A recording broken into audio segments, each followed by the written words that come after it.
Are you ready? Can Crush Us. It don't really get no better than this the podcast that you're looking for if you're really heavy into wrestling. Hosted by the Mark. Energy that's so amazing. Gotta keep it entertaining. Rep the Can Crusher Nation. Yeah, you know what's going down in the ring.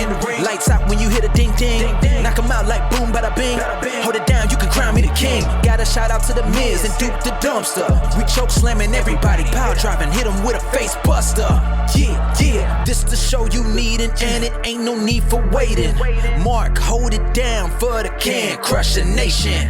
All about wrestling and keep it entertaining. Can Crushers Wrestling Podcast. Time to break 'em, let's go. Yeah, Can Crushers. Yeah, Can Crushers, let's go.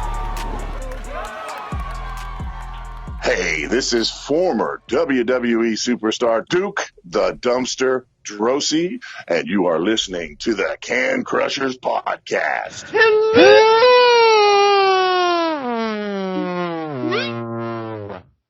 Your cockles are back. They're back. They're ready to go. They're singing. They are singing. Welcome to Can Crushers Wrestling Podcast. That's Sir Michael Jenks. I'm Mark the Mark. I am over my hay fever as well that I had during Clara Carter's Spotlight that came out of nowhere for about an hour and 15 minutes. It lasted for horror. That was it. Are you serious? And Claire and I have had to work some stuff out to get the schedule, and I'm like, I'm doing this. As soon as I hit record, I sneezed, not on her, but as I was recording, I'm like, all right, listen, I'll cut that out. Let's do this over again. Yada, yada, yada. And then I sound like this a little bit. And then I'm okay like this again. Oh, my God. So if you listen to that interview, yeah. So that's the explanation. If you've already listened to it, which obviously I haven't because I was like, what are you talking about? But it's up, so you're just up and down, and every 5 minutes you're choosing a new voice to use? Is that what it is? Pretty much.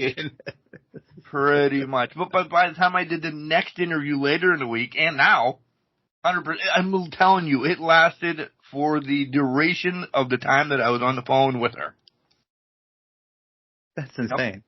Yep. Yeah, I know. That's my life. How are you, sir? I would say I'm better than you in that interview moment. Better than you, and you know it.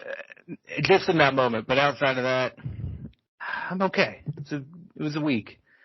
We had some fun with storms and all that stuff. So how are you doing? It was a week as well. Had some baseball games, had 2 interviews, decided to work a 17-and-a-half-hour shift out of nowhere because a water leak sprung, and listen, I always pull the fourth wall back. I'm not the finder of leaks, but with people on vacation, I got called out actually. I took them a little bit to find the leak and then fix the leak, and I was sitting there flagging because it's on a state road, and I'm like, this is god-awful. This is ridiculous. Homeowners got water back, yada, yada, yada, everything's fine, but... Well, was it during the daytime, or was it at night? Well, see, it happened Wednesday evening. I worked my normal shift from, 6 to 2 on Wednesday. Came home, did this, did that, cut the grass, did a little of this. We didn't get the rain until early. Well, we got the rain early, so I still had time to cut the grass. 8, just getting ready to go to bed. Why the fuck is this guy calling me? Maybe he's calling off tomorrow and he wants me to do this, that, or... Hey, need you come in, water leak. What? Me for a water leak? I got garbage, I got the pool, I got meter. I'm like, what are you talking about? Oh shit, that's right, people were on vacation. Alright, I'm an idiot. Let's go. Did you take a nap yet? I said, no. I said, this would be quick, right? Oh yeah, they've been quick. When they're up around here, they're usually quick. Yep. 17.5 hours later, we put in an overnight shift from 8:30, and then we punched out at 2 because we finished our Thursday. Ugh. Oh, that's right. God. Oh my God. Came home, took a siesta, woke up, shit showered and shaved, ate, Went back to sleep. The shaving part's why I didn't shave yet, but. Well, I mean, at least it took care of the essentials. Yeah. Basically. Yeah. Oh, my God. I don't envy you. You know how dead a state highway is from, 11:30 once it gets people going to work at, factories and stuff? Oh, yeah. 6:30 on a Wednesday night as the flagger? Oof. No, it wasn't that's hard work. It wasn't like it was strenuous. But you get bored. Oh, bored. Because we do the right things. We don't have our phones on us. We don't throw... We did have other wives bring us coffee late at night because, listen, if we weren't back from 8:30 to 1, you know sure as shit. We got some happening. Yeah. We got some coffee, we got some hoagies or something. You know, we had people riding by, chit-chatting with us, but yeah, it was pretty shitty. Oh. And I wasn't in the pit at all. And that was what I heard was really shitty. Oh, I believe that. Well, darkness, trying to find a leak. Right. Well, we have lights. Those. Yeah, but it's not getting into every crevice, so you got to be ass to the sky. Well, they were upside down trying to find it. Yeah, light on the hat thingy. Yeah. No, it wasn't cold. It was nice. I mean, it was a nice night to partake in outside for 17 hours. At least it was a nice night. Got to experience a 16-13 baseball game. That's good. Slugfest. No, right? No, not at all. Not at all. No? Big game, and I thought, wow, this is going to be over. Top of the seventh, because high school baseball plays 7. Gave up 11 runs in the seventh to lose. Remember when we were an intern baseball stop? I think it had to have been baseball because we were working with the Seawolves. Right. Remember how we fell apart? It turned into worse than the Bad News Bears? Oh, I will not say. And anybody in and around this area that listens will know, and I apologize, but oof. It was like I was the pitcher. Oh, God. Yeah. Rough. Gave 7 runs before the first out, Jenksy. At that point, to me, that screams I'm being too cocky and I'm too much in my head that I think my shit's good and it's untouchable. So I haven't seen the thing. It's telling me you're being cute with the ball, basically. Yeah. Just throw fucking fast, but let your defense the defense wasn't helping, though. That's fair. Touche. But at that point, once you start losing the momentum, it's a fucking quicksand. It was 1, 2, 3, bottom of the 7th. Couldn't even get up. Oh. Well, yeah, at that point, you're swinging for the fences every shot. You just get me out of this. I'm done. I'm done. And I apologize. They had a decent year, but woof.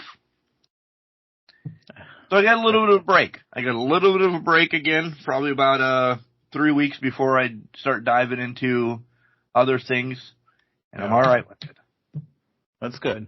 I'm all right with it. That's good. Take a little time. And I pre-ordered the standard edition. This way I didn't get cocky. That's going to happen. My first priority was take the day off. That's been done. Oh, yeah. It's already done. So now I'm going to sit down, pre-order that. It's the standard edition. Actually, I could probably do it from my phone right now while we're talking. And then just call it a day. And wait 2 months until it happens.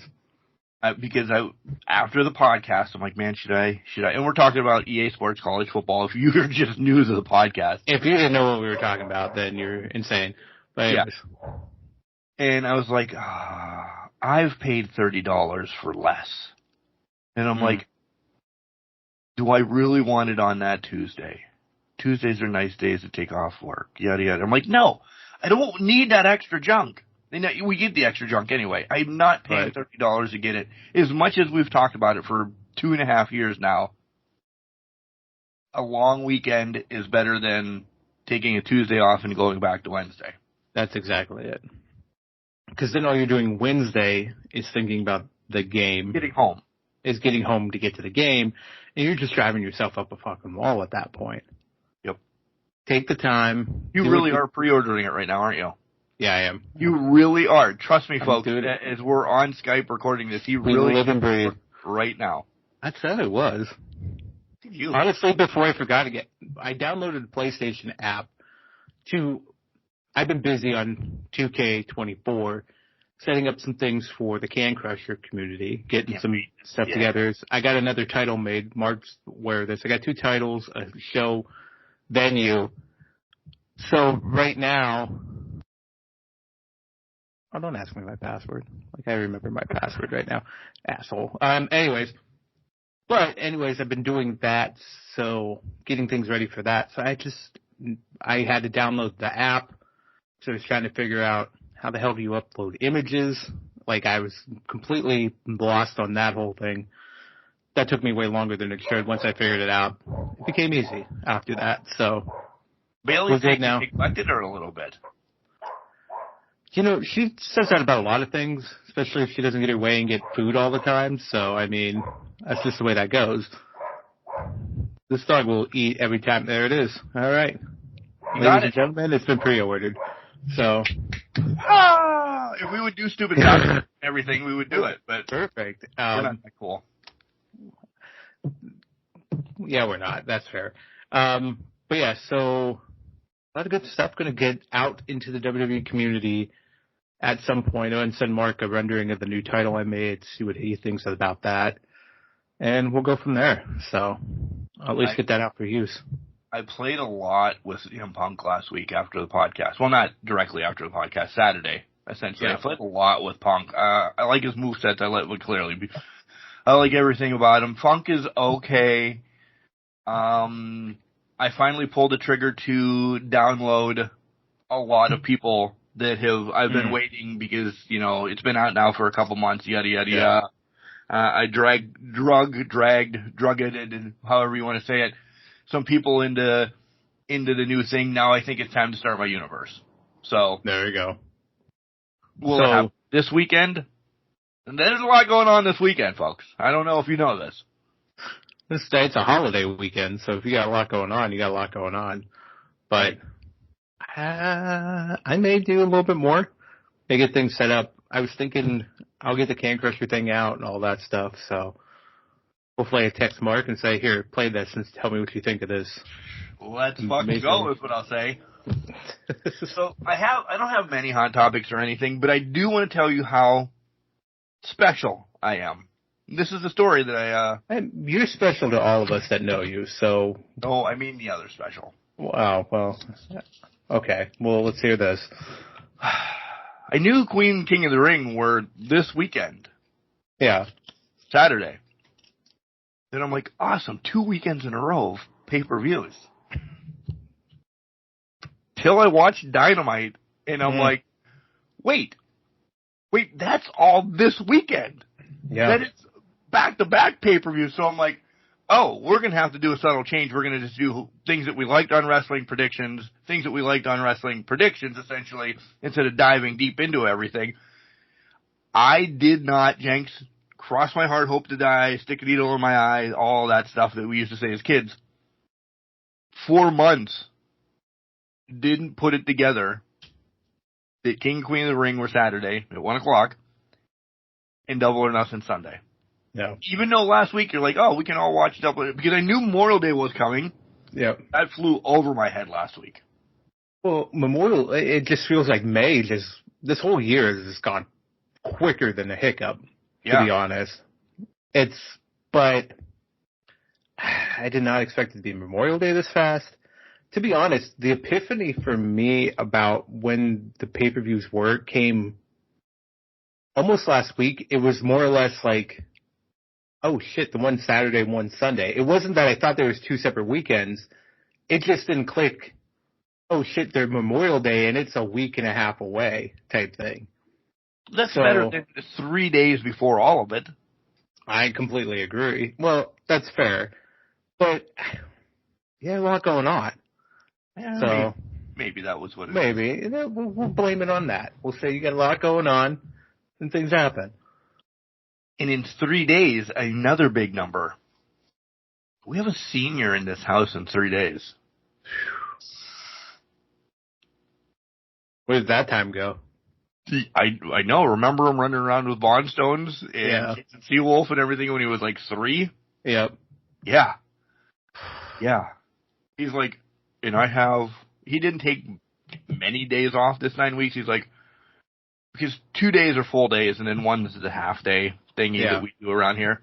He's like, I'm not going in early any day. I'm like, dude, your report card's kind of already filled out. Yeah. You can't do anything in 3 days that's going to hold you back. Well, yeah, exactly. I'm like, do you, dude? Yeah. Enjoy it. Subtleness. I just said, just go to last day and pick up your shit and call it a week. I don't care. I lost that battle. That battle family-wise. He's going to school. Okay, he's going to school. All right. But to be honest, I mean, you're right. Grades set in stone. They're not doing anything next week. My niece hasn't done anything at her school for the past 2 weeks, let alone, they've gone to the Seawolves game, not during a rainstorm. They've also gone to Playport. They've gone on different field trips. They're just going all over the place. And she's like, yeah, we're just sitting around class. She's texting while she's in class. She texted my mom, and my mom's like, are you not supposed to be in school? And she's like, oh, they said if we finish our test, we can do whatever we want. So I'm just fiddling on my phone. I'm like, do you people do anything in the month of May anymore? No. I don't know. But my one, because that was kind of hot topics, but my one hot topic is to be mad at wrestling fans again. And it happened a couple times this week, but the one that really got me, and it probably happened more than a couple, but what the hell are you doing going to Cora Jade's house to meet her? Bailey agrees. Why are you sending mail directly to their houses? And that's happened, Sonia a couple years ago, and the stalker was there. There has to be a line, folks. Listen, they are humans like me or you or Jenks and I, or however you want to say it. Everybody deserves. I don't give a shit. Yes, they signed up for this to be in the limelight. Everybody deserves a free space, a safe space. Once they cross that gate or that apartment building or wherever they're living, they're not Cora Jade. They're not Chelsea Green. They're not Sergeant Slaughter. They're not whomever you see on TV or you see at events. They are our friend Bob Smith or Katie Jones or whoever the hell they are. Let them have their life. This is really, it's getting, you can search up anybody's thing. You type in Britt Baker, you find out exactly where she lives in Orlando, or all of that. Stop. That's none of your effing business. Let them live their life. Well, it's exactly. I mean, this goes back to even before wrestlers were caught at their homes. Celebrities.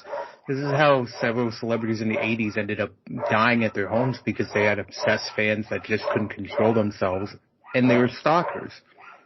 It doesn't make any sense. These people, even it goes to the extent of they're traveling at 5 o'clock in the morning to avoid people, and you're in the airport shoving pictures down their throat. Step away. Let them be human beings outside of the building. If it's outside the arena, don't talk to them unless they engage in you. You don't go up to somebody and shove a picture in their face and be like, sign this, da-da-da-da-da-da.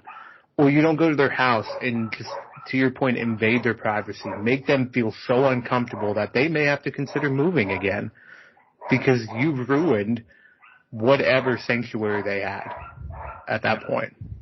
It's ludicrous. If you're one of these people that do this at airports or at houses or anything, you need to check your life because it's just wrong. They want to do signings. go to a WrestleCade or go to a Yep. StarCast or go to something like that, or pay that priority that you get to do a meet and greet at the event of WWE, AEW, MLW, any one of them that's out there. Do that. They set that stuff up for us, and they give usually ample time for it. Don't.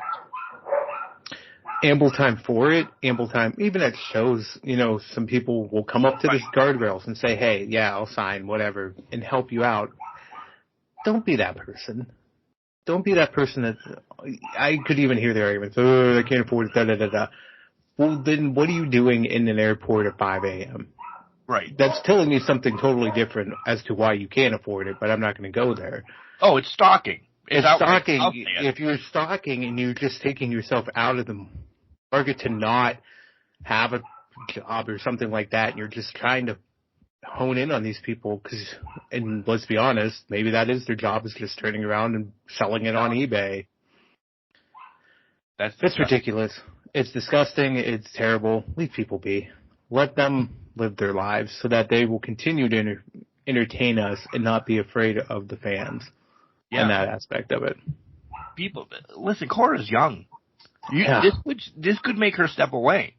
Oh yeah, something like that. And it's happened to guys. And I know I reference a lot of ladies in it, but it's happened to guys too. They don't need this around their life. No, they don't. My other one is, and I want to get your take on it, because Mark Henry said it recently on Busted Open. We'll give him shots and let him say it. Do you feel it's time that we give Velveteen Dream a second shot?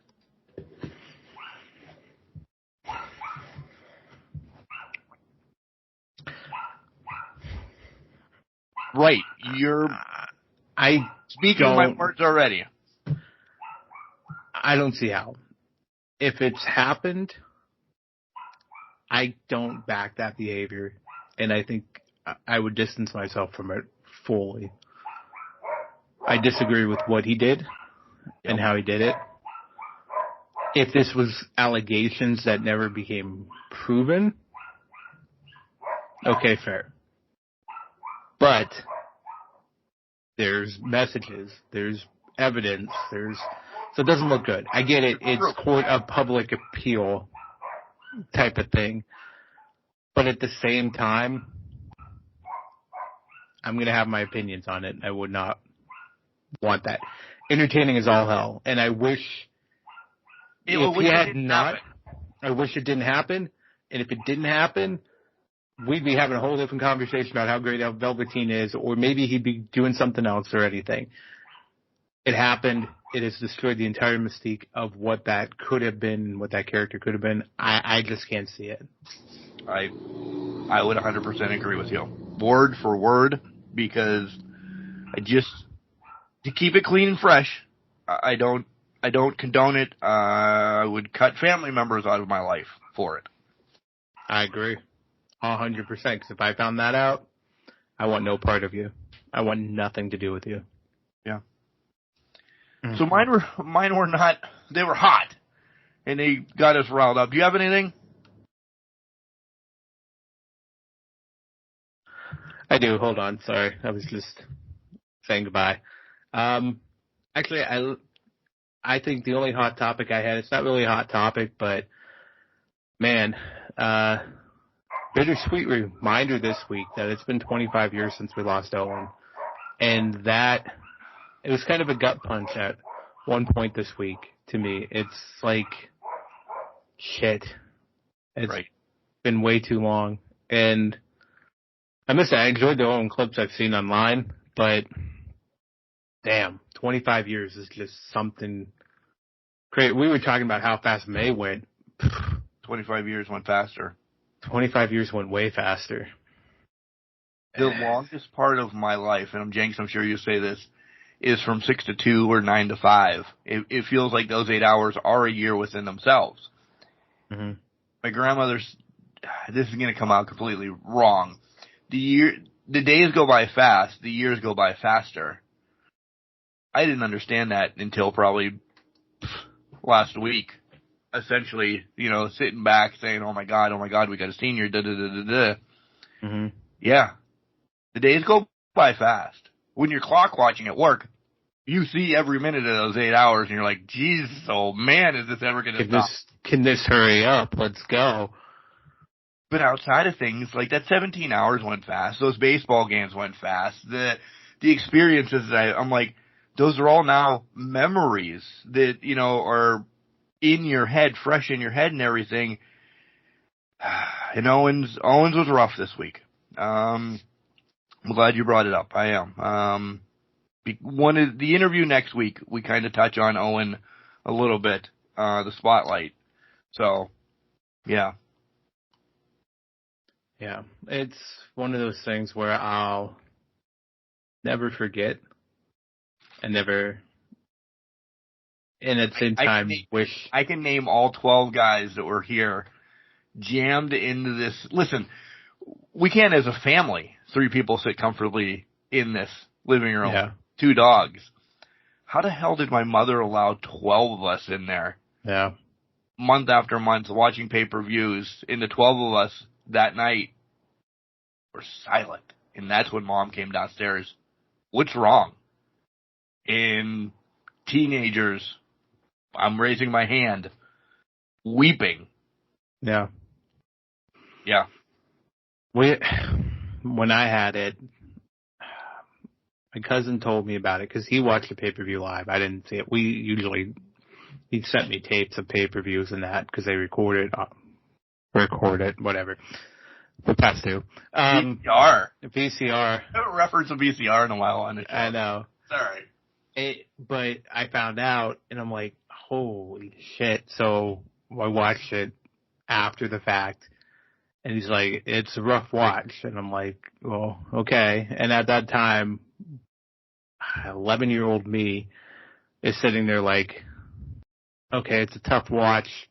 I just want to watch Austin Undertaker, really. But that I never put it past that.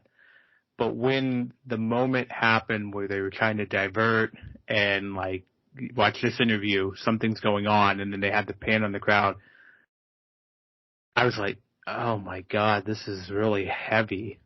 Yeah. And later in the night, obviously, when JR announced it, it was like, holy fuck. Like, what? And seeing now, it's 25 years later, the clips of Undertaker and Austin, not comprehending my 11-year-old mind could not comprehend what I was seeing at that time out of them. Seeing them now and realizing the look of, I'm just here because I'm supposed to be out here, but I really am mourning my friend. On the Undertaker and Austin, who at that point, they were obviously on separate sides of the spectrum because of the whole thing in 97, but he's realizing, Jesus Christ, that's a big thing to lose. A big presence to lose. It hit home. It hit really home, and being reminded about that, things have just been unreal. And just uncomprehendable, really, from what I was back then to where I'm at now. I look back on it like, Jesus Christ. Yeah, I know. That was a sad thing to do, but... Mine was Double J. His was the match right after. Yeah. And yep. It was, that's not why I fell in love with him, but that's one of my talking points when, not that I see Double J a lot or boys or anything, but the few times that I met him, I will make sure, and he's probably like this fucking dick, won't stop bringing up one of the hardest days of my life, but I keep telling him like, and I love you for what you did, and I don't know how you guys did it that night, and all of this, and it was just, it's crazy.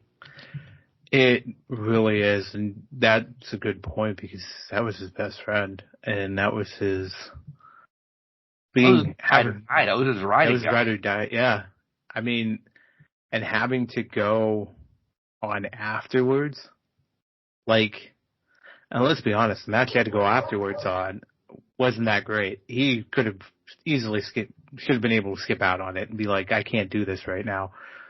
But that was so emotional. Just such a wreck. Now and Then, which is, by the way, a great candy too. But, I really wish they would have canceled the show. I wish they would have said, hey, if you wanted to be the douchebags that want your money back, go ahead. We'll set up some type of, refund system and get your money back. But I personally think that the show needs cancel it. The show doesn't go on after that. No. 20,000 people, 20,000 people just witnessed a traumatic event, and their lives changed that night. Not including the guys in the back. The production crew. Production and did it, yeah. That 20,000 people just witnessed that live. And I think they would have walked away being like, yeah, I don't want this. I don't want to be a part of this. I just need to get away from it. That is so traumatizing. The show should have ended. They should have moved on and said, hey, we'll revisit this in a month. Yeah. For sure. Yeah. We have 2 wrestling shows to talk about. This is a horrible transition. We have 2 wrestling shows to talk about. Oh, you got one more. Good. I'm going to do non-wrestling, but a funny one. Okay, good. Because I think this will help out. Okay. This will help out, too. This is coming from... Yeah. I'm going to get one on the break. Okay. Wheel of Fortune had probably the most terrible moment for this guy in his life. Okay. I have no idea about this, so... I'm going to have to send Mark the clip, but I'm going to describe this. I'm hoping you guys have seen it. If not, go find the clip. So this poor gentleman, they're doing a fast round. Once you picture this. It's 4 words. First word, 4 letters. Second word, 2 letters. Third word, 3 letters. Fourth word, 4 letters. Okay. They start filling in the letters. There's an I. There's a I in the second word, a T and an E in the third word, and a B and a T to bookend the fourth word. This gentleman buzzes in, takes his guess. What do you think he guesses? I have no clue because I knew you were going to do something like this, and I can't put words together. I suck at fine. I'm better at you're fine. I am. You're fine. He guesses right in the butt as the phrase. Okay. What was the actual phrase? It's not going to be that. It's not going to be that. The first letter's 1 letter short of right, first of all. But second of all, it's not going to be that. The lady chimes in next. This is the best. And that was the phrase. That's what he had to guess. But he said right in the butt. This poor guy, his head was already on Ass Mountain, thinking about an ass somewhere. Hopefully, an ass man. He's really gone. He's an ass man at this point. But yeah. Do you think he did it on? Was it first of all? Was it an older gentleman? Was it our age? This guy is probably 30s. Okay, so he's my age. Yeah. You think he did it on purpose? No, he's visibly embarrassed by what he said. Okay. He is visibly like, oh shit, that was not right. Right in the butt. Yeah, right in the butt. So, a little bit lightheartedness, I think. Go watch that clip if you guys get a chance, but,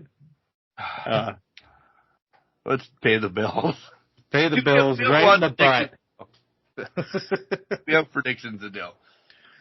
Collar and Elbow hats, hoodies, tees, all the cool stuff that Al Snow and the hooligans have over at Collar and Elbow. Go and buy it up because I love it.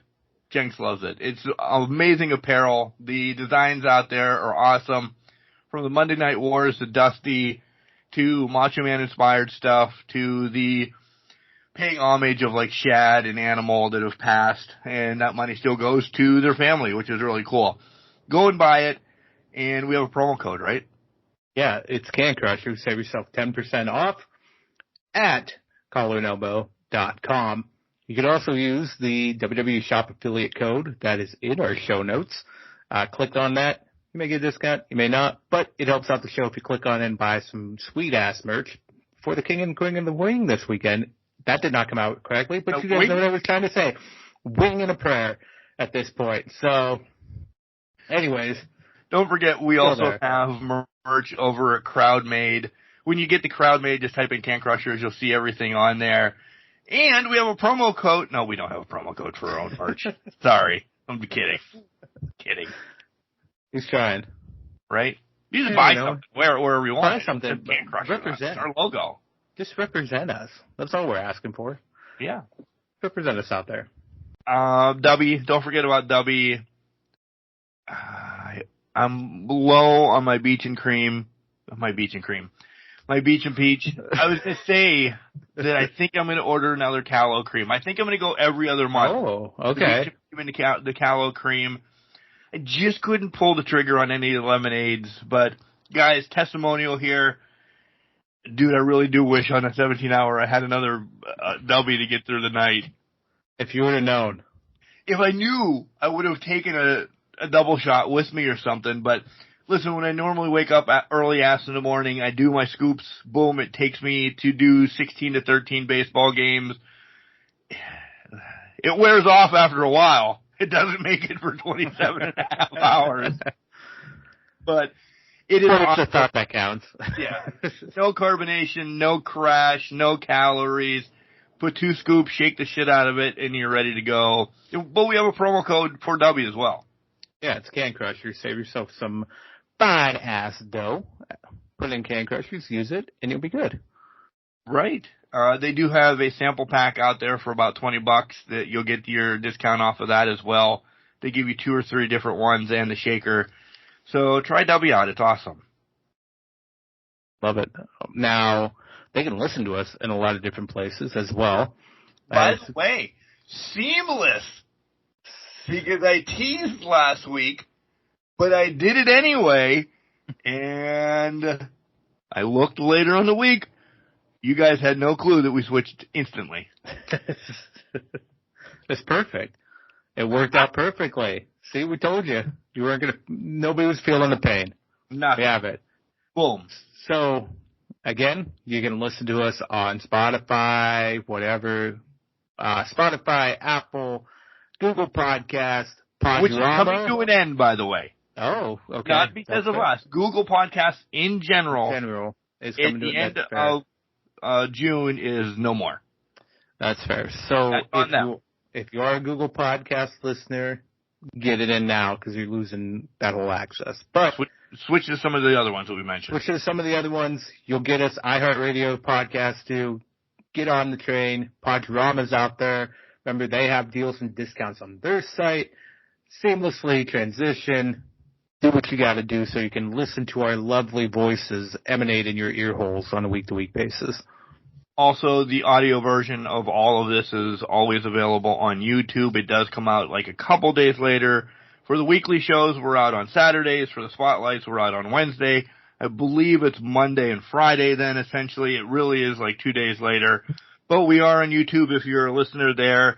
We continue to grow there as well. So if that schedule fits your thing or you just love listening to us on your TV in your room as you're, whatever, washing your dishes, whatever the hell you're doing, like, subscribe, share, and I'll do that stuff on YouTube as well. Do it. Don't forget. What? No, go. Oh, don't forget. June 22nd, we have Ask Can Crushers, so get your questions in. You can DM us on Facebook, Instagram, X. Really, listen, I'm not doing anything with Threads anymore. We're just going to keep the namesake out there, but fuck, it is a cesspool over on Threads. That fell faster than anything I've ever seen in this world. And they're still trying to push it every single time, and I'm like, no. Yeah, no, thank you. For Can Crushers. Get out of there. Personally. Get out of there. Yeah. No, thank you. Or you can send an email at cancrusher69@gmail.com to submit your question. But Jenks has one more way for you. Yeah. You can call us on our toll-free number, 814-299-6687. Leave us a message. Try to keep it under 3 minutes so that we can play the whole clip. We want your voices heard on Ask Can Crushers. We'll say this till the end. Call us with your questions. Let us hear you guys. Guest star on the show. Give us your thoughts, your questions, whatever you want. Doesn't have to wait till Ask Can Crushers. just send us a call. Just give us, if you got some feedback, you got something you want to bring onto the table, bring it to the table. Let's open the lines up to get some feedback from you guys, too. And don't forget, Jenks has thrown out, kind of like the spotlight question already, top 5 WWE matches to watch when you're bored. So kind of answer that and then throw your question our way. Would be awesome. Those would be great. We'll mock your question. We'll mock your matches, probably, but we'll have fun doing it. I'm interested to see how many of their matches match ours. Well, you're the nice guy. Well, I am the nice guy, but I'm also, maybe I'm going down the silly route for matches when I'm bored. See? So that's where everybody takes a different spin. That's where you take the spin. Do you watch it for silliness? Do you watch it for seriousness? Do you watch it for storyline action? Or are you just watching because, God damn it, those 5 matches made you feel something down deep in your testicles or non-testicles if you don't have any? I went there. What? I went there. You're welcome, everybody. Thank you. Good night. I am kicked off. Anyways. Let's go do predictions for WWE after we do a quick wrap-up. Get off the loins. Hello, this is the Queen City Killer, Clara Carter, and I surprisingly love the Can Crushers podcast, so you should definitely go give it a listen. Welcome back, Can Crushers fans. It's Mark, it's Mike, and we're ready to do the WWE Universe and our predictions for King and Queen of the Ring that's happening maybe the same time you're listening to this, before you listen to this, after you listen to this, but it's Saturday at 1 o'clock when it's happening, and I'm really liking these midday pay-per-views, Jenks. They're fantastic. They're spoiling us. But I broke this down earlier in the week with one of my other friends who likes wrestling, Mike. Do you think they're going to... I want to throw this out at you because Minnesota was announced for 2 nights for SummerSlam. I know we're going down the King, but... No, let's stop there. Okay. What do we think about that? But I was going to probably wrap up WWE with that, but shit, we'll go first. Okay. So that was obviously a... Sorry, we took WrestleMania away from you, but Vegas had a better offer. But you're getting the first ever 2-night SummerSlam. Yeah. Are they watering down SummerSlam now? Yeah, and I don't think this trend's going to stop. Not either. For the big pay-per-views. Now, I say that with the 2 pay-per-views that I think actually could benefit from a 2-night showing being left for last. Because, and here, let me explain this. Royal Rumble and War Games Survivor Series. There's 2 matches, 2 War Games matches, 2 Rumble matches. Imagine if they split that up over 2 nights, 1 on each night. We're not getting over indoctrinated by the match during that show because we've already had 1. And historically it's been the women's going first. And then we're like, oh man, I just can't deal with the second one because you're like, okay, well what can they do that the women don't do? That would give you 24 hours to forget what happened in the first one. And then you could pick up the second one and be easier to tell the story. Well, I have to interject real quick. Do it. They have to do that with Elimination Chamber then, too. That's fair. That is fair. I didn't even think of that one. Because I don't consider it the big 4. Right. Which is fair. Now, to that point, my other thought was the B shows, like your Backlashes, your Clash at the Castles, they're on the right trend, and it seems like they're going to be the international shows. The appeal is going to be the environment versus what the actual show name is, the reputation of the show at that point. So is this, because now we're just stirring, and I have a big wooden spoon in just stirring. Is that telling France? Is that telling anywhere else overseas, sorry, you're not getting a WrestleMania? I think so. Because I think they can bring the audience to them with those big shows not necessarily with these smaller shows. Yeah. People will travel for a Rumble, for a SummerSlam, for a WrestleMania. These $10,000 packages, yes. Yeah, people are going to splurge on them. They won't travel for your backlashes, your vengeance days, your bash at the beach, whatever it ends up being. So we'll fill you the bone and give you these ones because it's going to entice the American fan base to watch because you guys are being nuts about all these shows. And let's be honest, for the first few years, people are just going to be excited they're getting shows. I agree. I mean, look when we were watching a pay-per-view at 5 o'clock in the morning. Yeah. Watching the pay-per-view after Perth went back to sleep, woke up, had the rest of the day. Yeah. Here comes the tapping two. The tap dancers.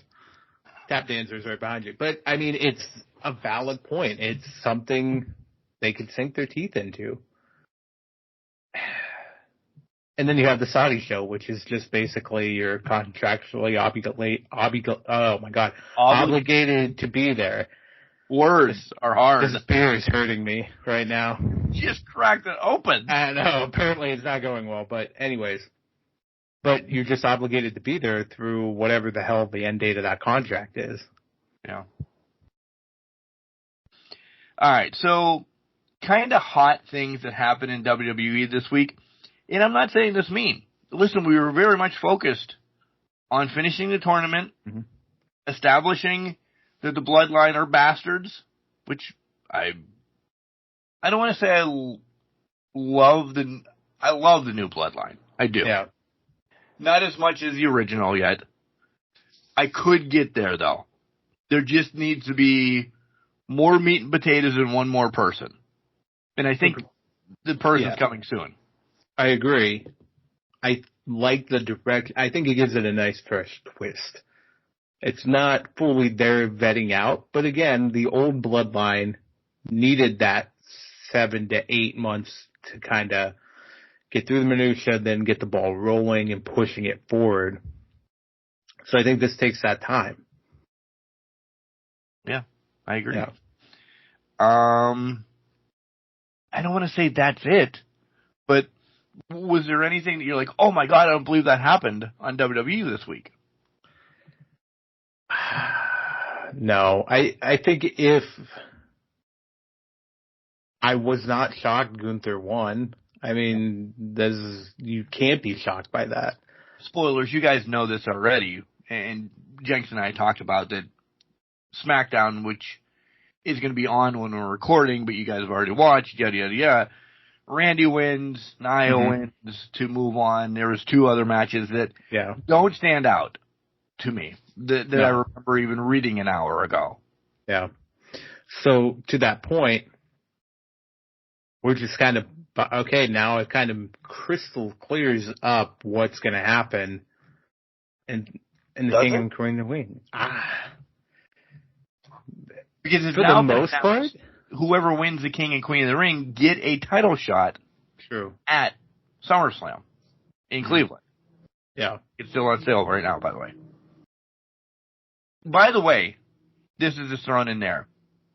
We are taking whoever gets the most correct this weekend is the champ, because I am throwing my number 1 contendership that I got last month. Okay. So you're calling the shots of this title shot, huh? I'm the number 1 contender now. Stipulations? Oh, okay. So we're going to take the the total wins that we have. Accumulated? What's the word? Yes, that. I don't know if I can say that. Say it again. Cumulative. Accumulated or cumulative. Yeah. Cumulative. The total. There you go. You just hit it. You did good. All right. Cool. We're going to take the total wins that I have and the total wins that you have. Whoever has more will be your new Can Crusher champion. 6-pack champion. Or retaining, or reigning, defending, undisputed. You fucking had it for a while, and it's really... Yeah, and it feels good on my waist, shoulder, whatever it fits around. Goading me, and I hate it. So, essentially, I am ready for predictions. Oh, we're throwing pencils now. It's a pen. All right, well, he's throwing shit. Okay, if you're ready for predictions, let's predict. Because you have anything else? Listen, I thought we honestly no. There's really nothing else. I mean, what do you think? Get more than 5 matches. I thought maybe the Awesome Truth would defend their titles, or maybe. Listen, it doesn't happen unless they're going to spruce it up tomorrow pre-show. You know, A-Town Down Under is not defending their titles there. Like, the show's over. They're sleeping right now, getting ready for tomorrow. But I think you bring up a valid point. Welcome to the Triple H era. You're getting 5 matches, but you're getting 5 quality matches. Yeah. They're going to get their time. So they're going to let them cook, let them do what their thing is. So it's on that time. So with that being said, let's go. Let's go. All right. Let's start with the triple threat for the Intercontinental title. Sammy, Chad, and Bronson Reed. Who you got? I think Sammy retains. Okay. I think Sammy retains in this. I'm not saying that he's going to keep it much longer, but I think this twists more on Chad to help Sammy retain, but I think Bronson leaves everybody in a mess, and then possibly Monday he gets his one-on-one with Sammy that he really hasn't had. Because we both are on the same path that we both, I think, where your head is. We think Bronson is getting the IWC. Yeah, he's coming to Pittsburgh. The IC title soon. You may have it tonight. I'm just saying, just what happened on Raw and over. I think this is to get Chad away from it and start this feud, and Otis is going to do something big. Throwing that out there. So Sammy retains. I do agree with you that Chad is going to get screwed by Otis, or he's going to get distracted or something like that, because that just seems what the Alpha Academy is doing right now, is to put over. I think they'll pull the trigger on Bronson, though. And this might be the one that I am too, and this might be what separates us. They have the history. I think Chad and Sammy are going to be too focused on each other. And I think this allows Bronson to hit that tsunami in the middle of something, whether it's a submission or something like that. He's just going to come in and kind of steal the title. So I think Bronson takes this title. And I'm okay with it. I really am. If that's the way that I lose and Bronson gets it at King and Queen of the Ring compared to Monday night, I'm all right with it. Right. I'll take the loss, and I'll still be number 1 contender next week. That's fair. That's fair. You don't have much competition. Right. Anyways, let's go Queen of the Ring. We know it's Lyra, and we now know it's Nia. For some reason, those both rhyme. Oh, it does? Yeah, it does. Naira and Naira. Now I combined them. This is not going well over here. All right. Queen of the Ring. I'm going to say Lyra because I think they're putting a lot of stock behind her in the sense of they gave her 3 months. She's had a program with Becky she held her own with. People applauded her for it. I think they're giving her a lot more credit than before. Do I think Nia's probably who they're going to go with? Maybe, but I'm going to hedge the bets and say they're going to give Lyra a big victory over Nia somehow. Maybe a roll-up.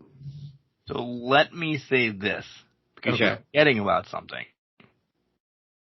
The man has not re-signed. True. To get to SummerSlam with the title, and we revisit Lyra and Becky, she will have to do something. Resign, handshake, whatever.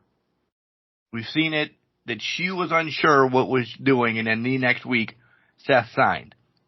Why wouldn't they announce the biggest person in WWE, Becky Lynch, resigned yet?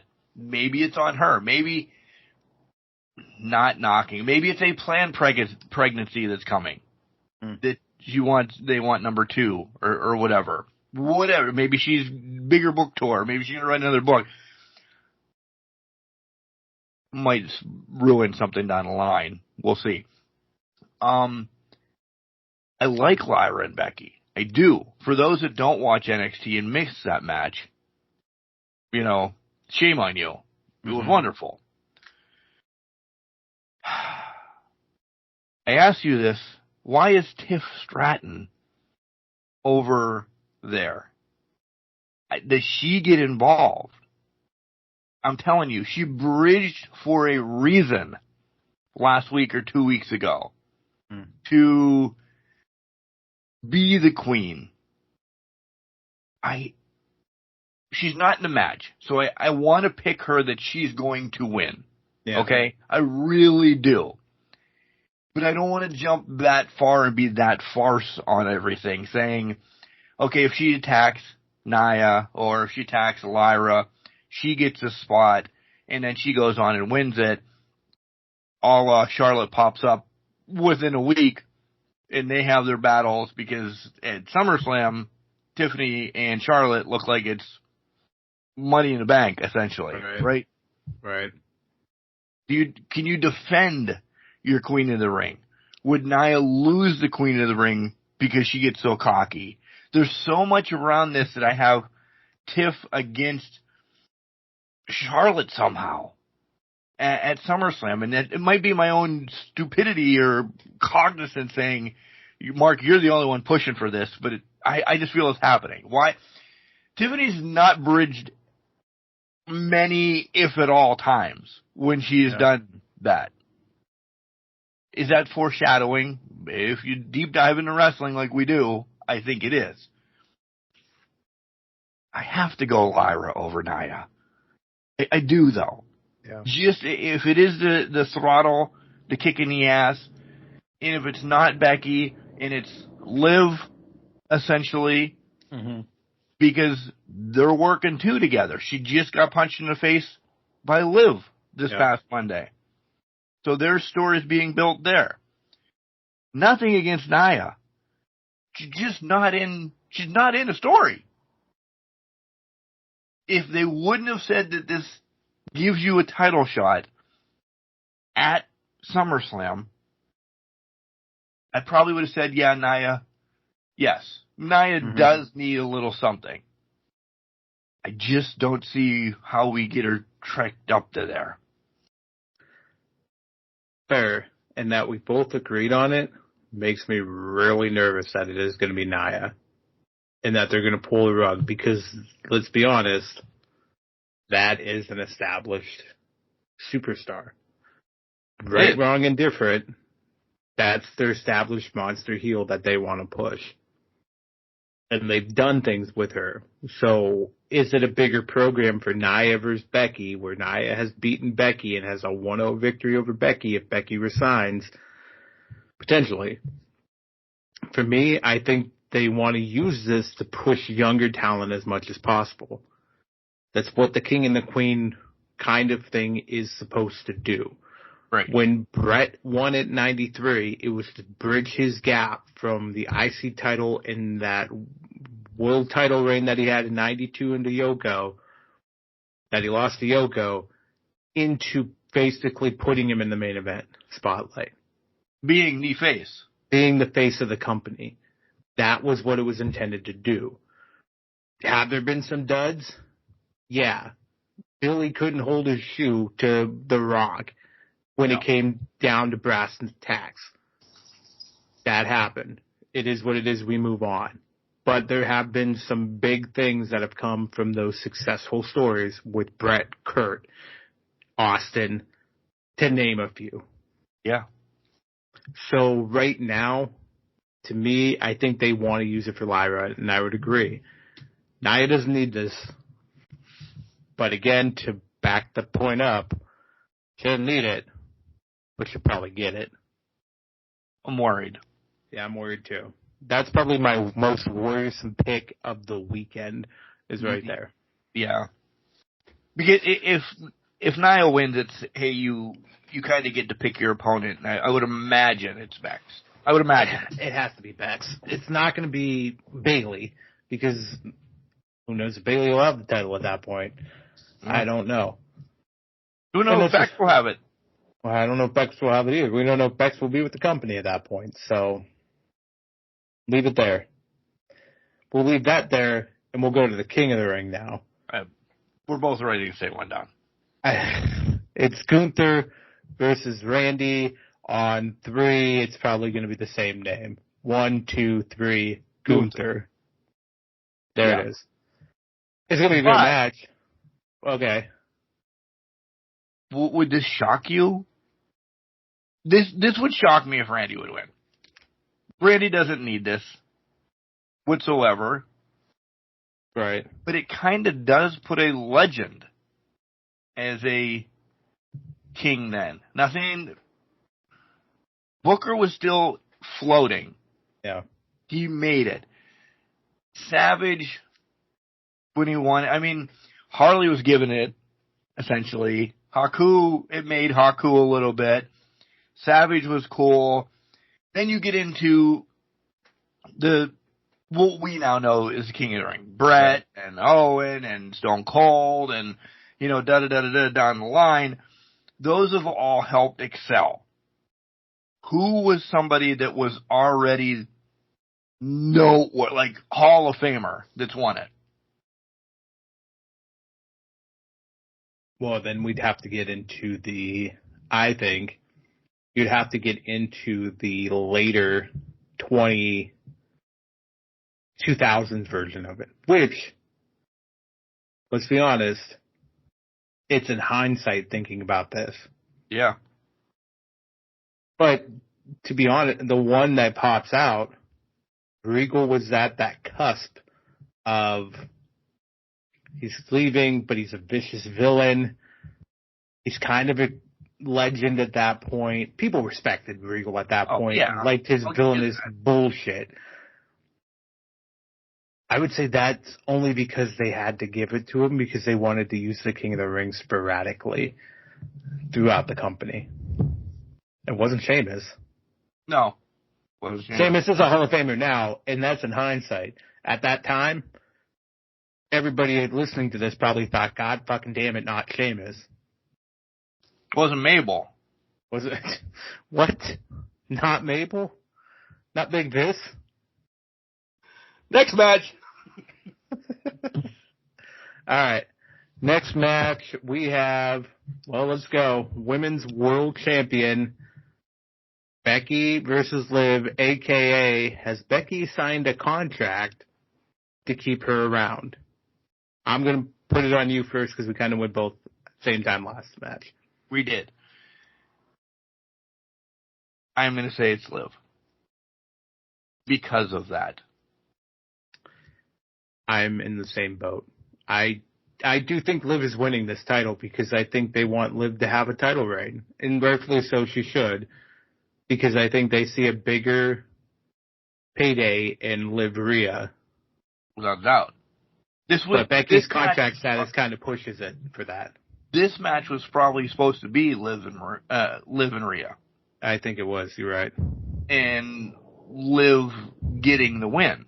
We've already seen the transition, even when she was with, and everybody's going to jump on me about this. Rhea, I'm speaking of, was already transitioning to being a face. Yeah. With the Judgment Day, stepping away a little bit. She'd been gone for a couple months. That could have fully happened by now. Right. Liv was already starting to be a bitch and transitioning, which we wanted. We said Liv has to have a heel turn. I think this was supposed to be real Liv. And I would have picked Liv anyway against that for Liv to get. She had her Playtime title run. Mm-hmm. It wasn't good. She fought Ronda 75 times, and those weren't good, not because of Liv. Different story. Go back and listen to those a while ago. I think this is Liv's time. I really do. I think Liv beats whomever is in this match. Mm-hmm. If Becky wins, she is re-signed and they're not telling us. I'll put it that way. But I don't even know I really don't even know if Becky resigned if Liv isn't going to beat her. Did that make sense? Did that come out right? That did make sense because I agree with you. I think it's Liv. Yeah. Let's get that out. I don't think it matters her contract status. To your last point, this was Liv's title to win here and walk away with. So I think they do hand that title off to her. Becky, it's either she's resigned or she's walking away. Now, I think if she's walking away, which I think we still believe, it's for more personal reasons than going to another company. Right. Yeah, well, yeah, not anymore. Not anymore. Six months ago, we had Rebecca Quinn beating Britt for the title at some point. Exactly. But once that's signed, it's like, okay, well, that's just not happening. Right. So Rebecca Quinn's probably going to move on with her life. Rightfully so. She has already transcended the game, so she don't need to do anything else. She said that.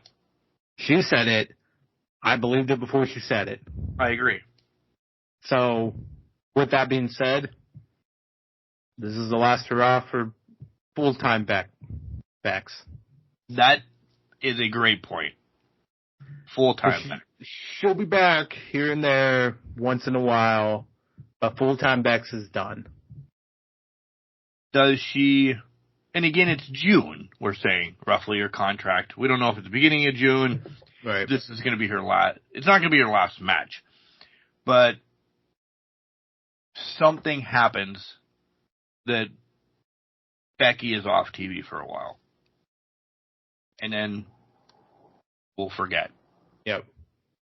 We'll forget, maybe see her at the Rumble. Yeah. Agreed. All right. It's main event time. It is already. Oh, it's time. WWE Champion Cody Rhodes versus the U.S. Champion Logan Paul. And I believe this is a winner-take-all match. Well, last week, Logan Paul said Nice save. Yeah, I know. Didn't want his title on the line, but it's going to be on the line. It's not going to be on the line. I kind of got lost watching SmackDown if it was actually going to be on the line. I'm going to go the way that I don't see either one losing a title. And I know that's a shitty cop-out. I don't see Cody. Why does Cody need the U.S. title when he just has this? To say, if you said it last week, dripping gold, yada, yada, yada. Then we get a U.S. tournament, which we love tournaments, but pick your next champ. Why couldn't Logan slide right back into the U.S. tournament thing then? Or what's Logan then do? Listen, after this, we might not see Logan Paul until SummerSlam, which that makes me now, as I just said it right now, makes sense. It does make sense if Cody would win them both, so we wouldn't see Logan until SummerSlam, which is 3 months out. Yeah. Right? Right. He can start it with anybody. Him and Ricochet can fly around the ring again or whatever. We'll get a match of Logan Paul at SummerSlam. Where he's fucking from. Why wouldn't you? Right. I just don't know how do you lose? How's this happen? I picked Liv first. Why am I picking first? I don't know, you went off the deep end on me here. I didn't say... I want to hear your thoughts before I pick. Yeah. See, my thought is, I'm picking Cody officially. Here's why. Because even if this is title for title, or losing the belt, it's wishy-washy, but let's say it's title for title. This protects Logan because Cody beats Logan Paul for the title.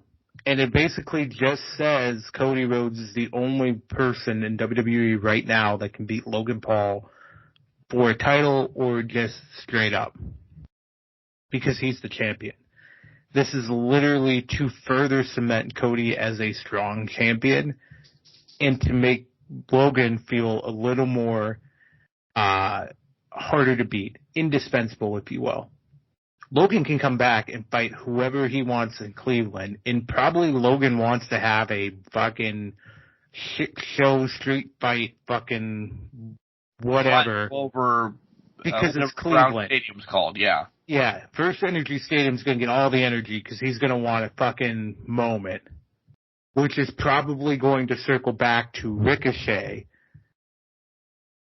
a la last year in Detroit. So if that's the case, then 100% Cody's walking away with the title, with both titles. They can put it up in a tournament and just say, okay, here, boys, have at it. Or they could just make it, they probably won't do a tournament. They'll probably just say, fatal 4-way, 4 guys win the title, then you fight for it. Go from there. Yeah. Yeah, because just to throw this out there, you have a tournament right now after you just did the King and Queen tournament. It's oversaturation. Yeah. That's way too many tournaments, and even a 2-month span. You got one going side by side right now. So you went Cody. With I that went Cody. awkward pause. I like your theory wholeheartedly. I love it. I'm still going to say that there's not a winner. Okay. And I'm penning it in. Because something happens. Something. When was the last time we had a draw in WWE? When was the last time we had a double disqualification? In a main event match? Because, listen, if we're given a lot of cool stuff. There's a lot of happiness. Yeah. Does Triple H want to? Listen, you piss off the people in Saudi. Okay. And I'm not saying this mean like World War 25 or anything. You don't go back over there for a year. You're gonna sell the tickets again when you go back over. That's true. You can give, and the people on Peacock that are us watching it, we don't have fucking money invested into it. $5.99, but I would pay that just because The Office is still on there. Or Fair. If you're not getting the ads, $9.99. Whatever the hell it is anymore. It probably went up since I started getting it. Whatever. All right. So at 5 o'clock, you're like, son of a bitch. What a crap way to end a pay-per-view. Right. What are they gonna do? You're gonna tune in Monday night and watch Raw. You're gonna tune in and watch NXT and Smack. So you're not pissing anybody stateside off that they're like, well, I'm not fucking going to Raw now. Yeah. And listen, to stir it even more, can the Wyatt Six, is this where they come out? Are they coming? It's Saudi? Oh, man. That's a great point. Because if you think about it, think about this. The last teaser dropped yesterday, I believe, or Thursday for you guys listening. And it basically revealed part of the face of Uncle Howdy. Yeah. It outlined it had a lot more written words to it. It's a lot more things to it. It may make sense that they're moving in that direction. It may make sense that the Wyatt Six interrupts this match to prevent it all from happening. Because how do you make an impact? Right. And it might not be Cody that they want to. Maybe it is Logan that they're going after. But Cody's a sacrificial lamb in it. Yeah. Or vice versa. Just continue to stir. I want to say this at the end of the WWE segment, because it also trickles over into the AEW segment. Mm-hmm. This was a week of fucking attacks, and I've been saving this. Did you notice how many attacks were on the table from last week's SmackDown to Raw to Collision to Dynamite to everybody got attacked this week? Yeah. Why? There was too many attacks. The show starts with attack. There's attack in the middle. There's attack here. Was it everybody's go-home show, which it is. It's everybody's go-home show. Let's give them some generic booking and start feuds for next month with attacks. It was a very lazily put together week. They couldn't write it. It had to be attack this, attack that, get in there. From both. That, so from both. We're not giving props either. They both sucked. Listen, it's your go-home show. I get that there's supposed to be probably some physicality to get you to that point. But to me, it would, you could find a way around that. Yeah. That doesn't involve attacking or flames or anything of that nature. We'll get there. We're going to get there when we get there. We're going to get there real quick. Nothing else on the WWE. So we have two separating us, which could end up fucking tying us again. It could. Well, actually, no, we have three, don't we? No. Oh, no, you went Lyra. You did go Lyra, so that's right. Yeah. Okay, so yeah, two separating us. My heart says Tiffy wins it. Tiffy could come out of nowhere. I'm not disagreeing with that. But, well, it's further solidifying your point here. There's been a week of attacks, so why not have her attack somebody in the tournament? Right. I agree. Yeah. And then it solidifies her for beating Nia in the... Yeah. Or Lyra gets attacked. Nobody knows who attacked her. Tiffy's the only other woman in the venue, and you have to have a king and queen in the ring. So she gets thrown into it. Jax isn't ready for her. Yada, yada, yada.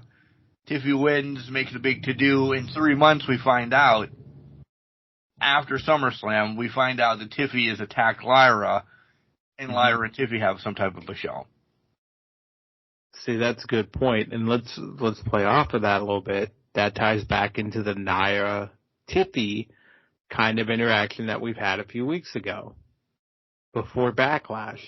Yep. There's history. Brief history, but there's history. Tit for tat, attacking Nia, or just taking the crown from her. Yeah. Oh, so we're bad news Browning it now. We're just... Could happen. Taking it right off of her. Maybe. It's a different era. Paul Triple H Levesque era. It's Levesque era, and we're all here for it. We are. Again, if you're listening to this and you don't know when King and Queen of the Ring starts, it starts at 1 o'clock. Enjoy it tomorrow.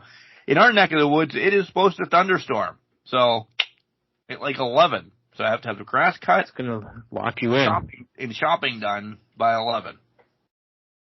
I'm just hoping Kimberly gets up by 11 so I can get her shopping done that I know she wants to do. So, she'll sleep her in. It's not a shot at her because it gives me more time to play video games in the morning. So we're good with that. But to that point, I know she wants to go out. She can sleep the whole day. No, she can go to work. Listen, hey. You can be barefoot in the kitchen and cooking me dinner. I'll tell you, actually, we didn't go back to this. I'm going to say this right now. Harrison, my man, get the fuck out of town. If she wants to work, let her work. If she wants to cook in the kitchen, let her cook in the kitchen. I don't care. Woman's free choice on that one. So she wants to watch me play video games all day? She wants to watch me play video games all day? I should probably put a ring on it. Actually, I probably should do that anyways, but that's a different story for a different time. Okay? Right. We're moving on. AEW's next. Hey, this is Jumpin' Jim Brunzell, and my favorite podcast is Can Crushers. It should be yours, too. Yes, sir. This is B. Brian Blair asking you to turn into the Can Crushers podcast, or you're going to get stung. All right. AEW is up next. Round 3. I am not on one knee. Let's go. It is time. Mark the mark. Sir Michael Jenks. AEW, Double or Nothing time. Do you remember when we had our one big beer party at the Seawolves And what was it called? Block party or whatever. Yes. And everybody came and, you guys were making bank over in a corner, and myself and another intern were kind of just like chilling out in the outfield. You know what just came to mind right now?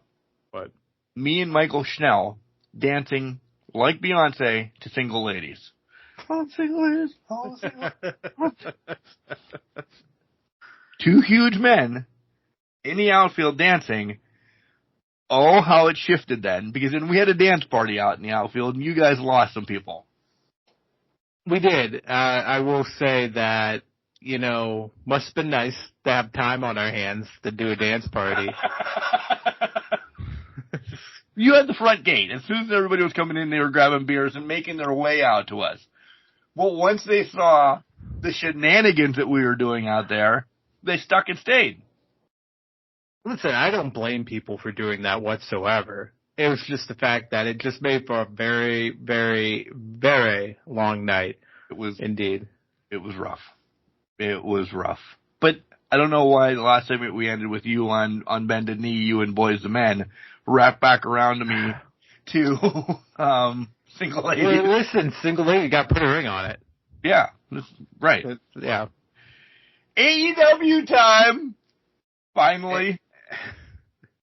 It's what hot topics? Yeah. Is there any? There's nothing hotter than a fucking flamethrower. So is the ending to Anarchy in the Arena the flamethrower and Jack Perry being set on fire? Because Jack Perry's already been caught on fire on camera before. Right. So is that the ending? It is brought to our attention for a reason that there's a flamethrower now available in AEW. Yeah. Probably it'll be available in Season 5 of Fight Forever. Forever. If you play it. If you play it anymore. It was $3 at Walmart. By the way. It's in Fight Forever, the flamethrower. The Fight Forever. That makes sense. If you stick your hand in and you just grab games out, it was $3 at a local Walmart. Our local Walmart. I don't doubt that. I don't doubt that. I mean, it gave us the nostalgia vibes that we needed. But that's it. Yeah. I'm telling you this. When I played WWE 24, I'm like, man, if AEW could have just given us this game. Half of this. No, I'd be fine. In the content creators that have made the Kenny Omegas that I downloaded, the MJFs that I downloaded, like you said, I love the N64 feel. Yeah. There's no meat behind that game, though. There's a lot of fun things to that game. And we were on the bandwagon of saying, man, we want this. And it's fine. It's a good trip to go back to. But we want more out of it. Maybe their next rendition will be better in a couple of years. Maybe their next rendition, they should probably get an actual company to do the game. Nothing against those that did it, but give somebody the time to develop it. You're going to put out something that can compete. I agree. A McDonald's ad just popped up on my phone. Oh. During my notes, though, for no reason. Well, I think you need to get that sausage, egg, and cheese sandwich then. Or that McGriddle. Maybe I will tomorrow morning, because I have to go over there to do some shopping. Nonetheless. All right. Hot topics. We talked about attacks and the flamethrower and everything. AEW is who I'm pointing at. You had the Darby Allin attack on the Young Bucks. Yeah. You had, in my notes, there was just attacks. Orange and Ospreay, they were attacked. The Bang Bang Gang was attacked. Takeshita attacked Seidel after the match. Swerve got attacked, but then chased down Christian. Malachi's didn't get attacked, but we'll get there. Deeb attacks. So is there a face in this match? This was just littered Dynamite with attacks, and I was sick of it by the end of the show. I would agree. I think the saving grace for, I popped for Nana blocking Christian. I'll fully admit that. Yes. But I agree with you. There was a lot of attacks that didn't really provide what it should have. Now, with that being said, Kimberly's watching Ospreay get bloodied. She was basically losing her mind about that. She was like, "Oh my God, what the hell? What is happening?" So it got across to somebody that doesn't traditionally watch, and she's just starting to watch. But to people like us who have been, and this is where we become the cynical podcasters that watch for 20 plus years, we're like, "Oh my God, we're doing this again." And then I have to sit there and say, "Oh yeah, he did. He got bloodied pretty good from that shot." She goes, "Was it from the title?" I go, "It was exactly from the title. You picked up on that. Good. That's where you need to go, because you have to. You're fostering at that point that kind of thing." Yeah, you can't tell her about the blade yet. No, the blade's down the line. Couple years down the line. She's 10 years into this, and you learn about the blade. Right. But it's one of those things where it does its thing if it's not done every segment leading to Double or Nothing. Right. I don't think Deeb needed to steep down and attack Tony or attack anybody in that scenario. I think if you left it at Ospreay Roderick, made sense, because that needed the kick in the ass, and that gave it its kick in the ass. It did. Swerve and Christian probably could have avoided it. It was more or less just giving Swerve an up after being traditionally beat down by Christian. I think it would have told a better story had Christian succeeded again in taking out Swerve. Or just avoiding it. Nothing. Exactly. But then I think at the end, with the flamethrower and that, okay, fine, we need anarchy, so this needs to look like it can be chaos with a flamethrower. Perfectly fine with that.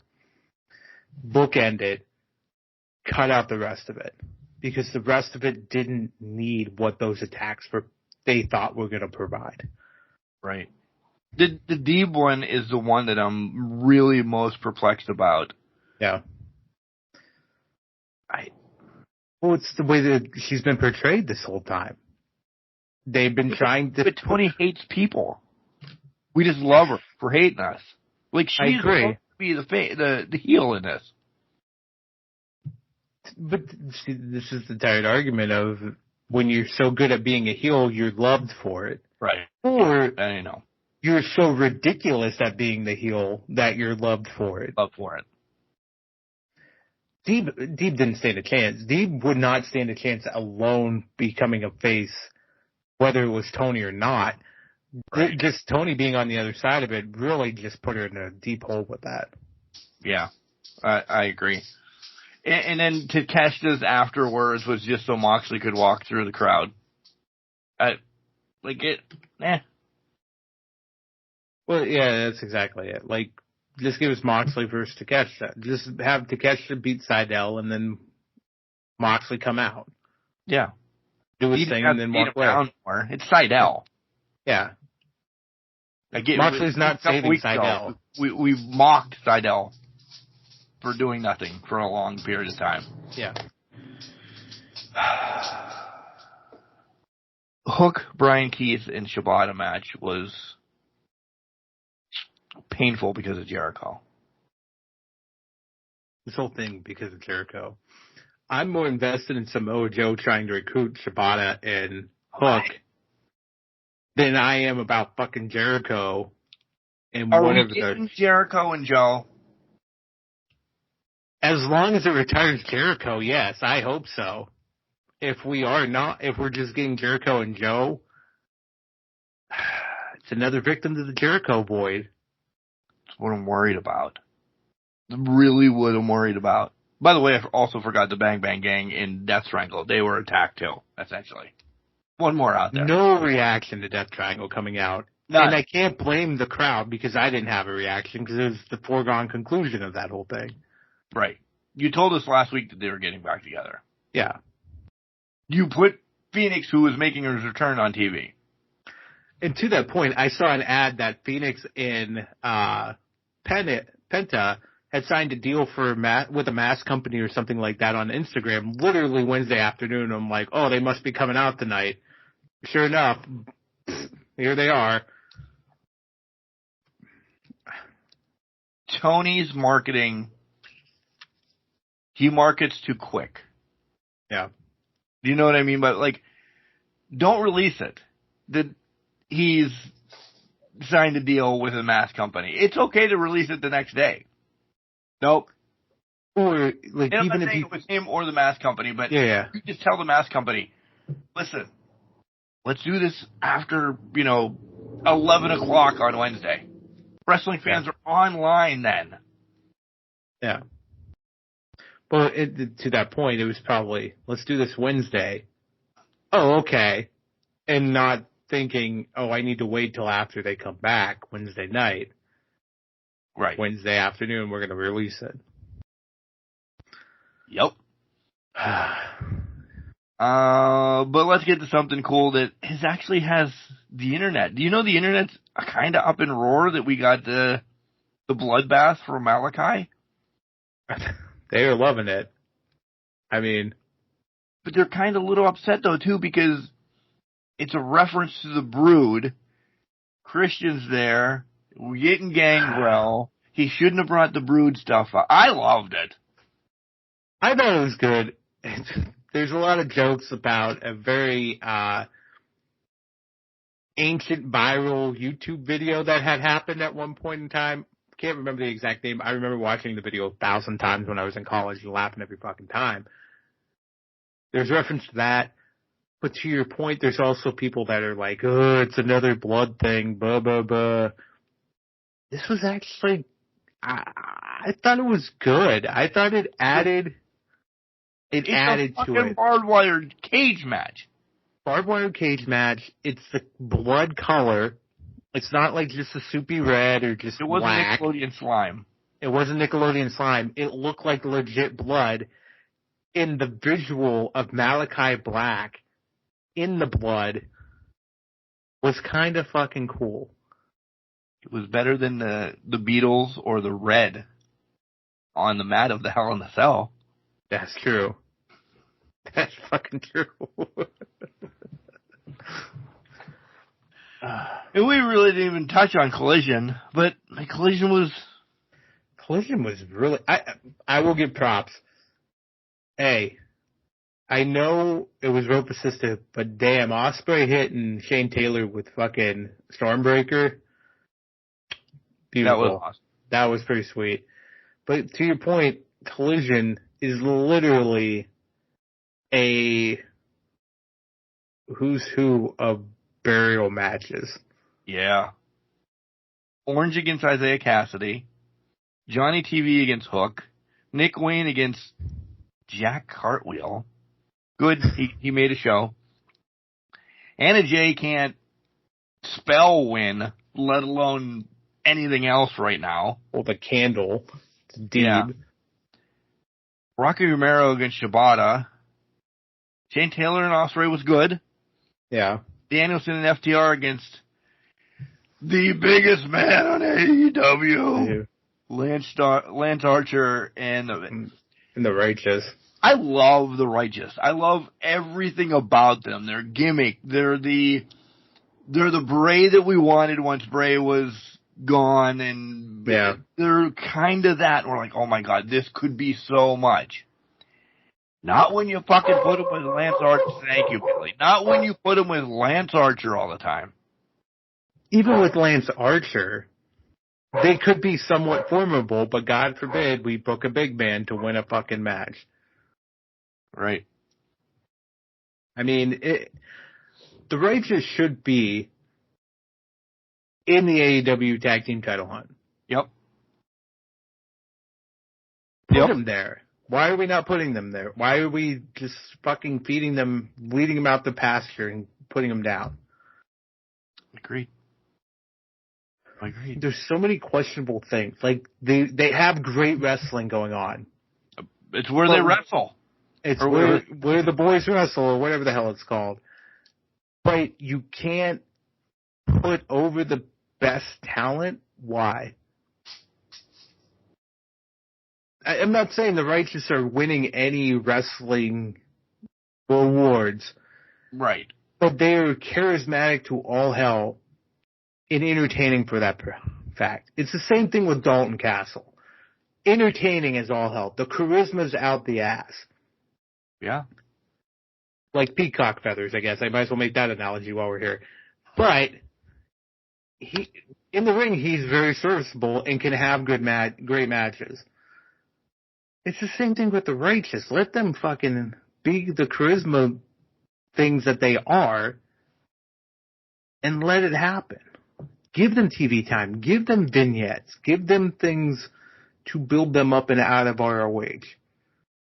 But Mark, a couple weeks ago you said you understand that, all AEW shows are just like when you were a kid and you watched them with your grandfather. You knew who was going to win.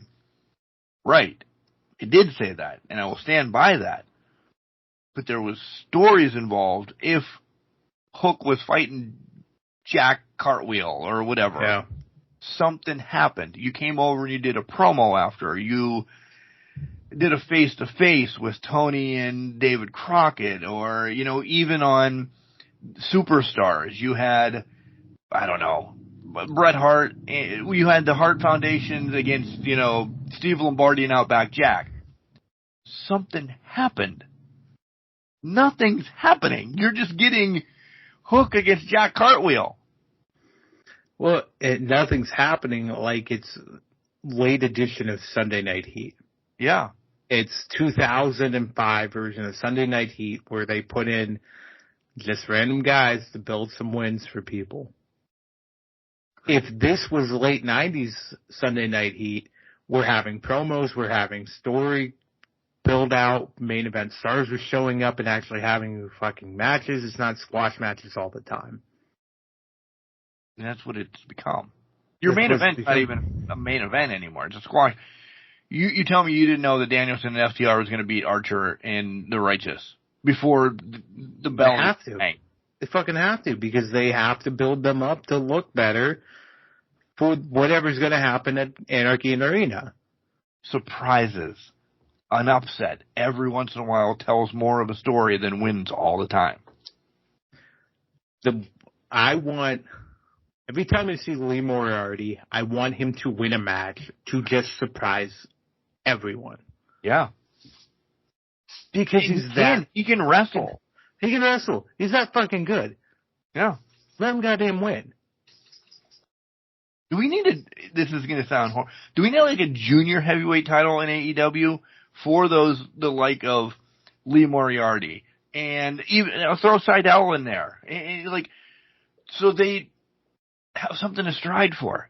Lee's not getting around the TNT title. He's sure as fuck not getting around the heavyweight title whatsoever. That title is booked for years. Mm-hmm. I think he has to. I think they have to get into that realm and take the TV title off of the vets and put it down. I'll buy if Malachi Black wins on Sunday. That's the step in the right direction. Right. But then you also have to sit down and say, well, who the fuck is going to take it off of him? If it's Lee Moriarty, then it's really a step in the right direction. And I'm just exactly. saying, said Lee, but it's got to be somebody. It has to be somebody that can reach up, grab the ring, and make it competitive, because those junior heavyweights should be put in a position to make you want more and want to see them as heavyweights. Who's behind me? I don't know. The door just opened up. So somebody's in the room with you. It's Bailey. You can't see her big ass back there? No, because the chair's there. Oh, now she's gone. She's gone. Me to her, so she's like, "Oh, I hate that guy. I'm out of here." No, she's just like, "Don't fucking talk to me." You try to get her to cuddle somebody in this house? God for fucking good luck. Kimberly tries to get her to cuddle every fucking night. She's like, "Get me the fuck out of here. This is not for me." What happened to little Bailey? What happened to her? She's gotten old and angsty as a teenager, apparently. House of Black is setting in on Bailey. She must have got spit in the eye at some point, and I don't know where. Malachi, and he just stopped coming to my house and spitting in my dog's eye. Okay? You ready for? You have anything else? You ready for predictions? No, I'm going off deep end here. Let's go to predictions. Let's do it. I thought I saw a 0 hour pop up because, as you guys know, I have Twitter open or X while we're recording, but I don't see it anywhere again, so we'll just let it be. Yeah, 0 hours, 6 hours anyway, so. Yeah, agreed. Okay. So let's see who do we want to begin with? Alright, we'll go here. The Trios Championship, Bang Bang Gang or Death Triangle. I'll go first because Mark obviously went for 4 times in a row last time. I think it's Bang Bang Gang. I want it to be Death Triangle, but I think they'll do Bang Bang Gang because they want to revisit Acclaimed in them one more time. I think you're right. And I 100% agree. Like, I wanted to be Death Triangle because theirs was, when they had it, it was because of shit that went down, yada, yada, yada. It was almost like given to them to carry it over. But I think this is a bigger win for the Bang Bang Gang that they have not had in a while. Yeah. And then you can, like you said, the Acclaim can wrap back around. I'm going to throw this out there. We haven't heard from Juice in a while. I'm assuming his injury is past. Healed? So maybe we see Juice and we get back to Bullet Club Gold. We need Juice right now. Because we need Juice. Bang Bang is stale as Acclaimed is. They've been stale since Juice left us. Yeah. They really have. Which is wild because he's a fucking loose cannon. But sometimes you need that loose cannon. You do. You do. All right. Honestly, I was going to go FTW here, but because we're talking about loose cannons and it's his fiance/wife, let's go to the women's title. Toni Storm versus Serena Deeb. We didn't talk about any surprises or anything over at WWE because we talked Uncle Howdy maybe. Yeah. This pay-per-view for AEW has to have some stuff. It's not like we're hoping or anything like that. I think it's to the need that we have to have some returns. And I think this is one of the matches that is a must. It's not a hope. Haters maybe not coming back. You read some stuff a couple weeks ago. Who knows? If it's being released, because her name hasn't been mentioned in a while, it almost makes me think, okay, well, maybe it is Jamie, and we're going to wrap back around. I'm taking Toni. As much as I thought for the longest time I was going to take Deeb to maybe just do something, there's no possible fucking way. Shock me if it's Deeb, right? If it's fucking Deeb, And it's not that we hate her, but I mean, it's not, no, it's not that we hate her. It's more or less, it's like,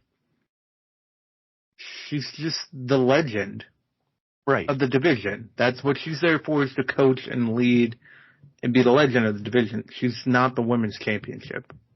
If she gets it, there's a massive upset Wednesday night. Yes. I agree. So I would agree. It has to be Toni. Okay, but this is a match. Britt, who's just done so much with DDP, ties in with Toni. Hater ties in with Toni. There's just too many layers that I think, as Toni's celebrating, she gets pummeled. Yeah. Maybe both. Maybe one. But I have to imagine Britt and or Hater are back. Somebody's got to come back. They got to come back. Do you feel the same way about this? They have to. I agree. I think if they're ready to come back, bring them back and inject them into the stories. Yeah. If your plan is to bring them back together and then split them up in a few months, do it. Because that further puts somebody against Tony and Mariah. I don't know why I want to say Myra.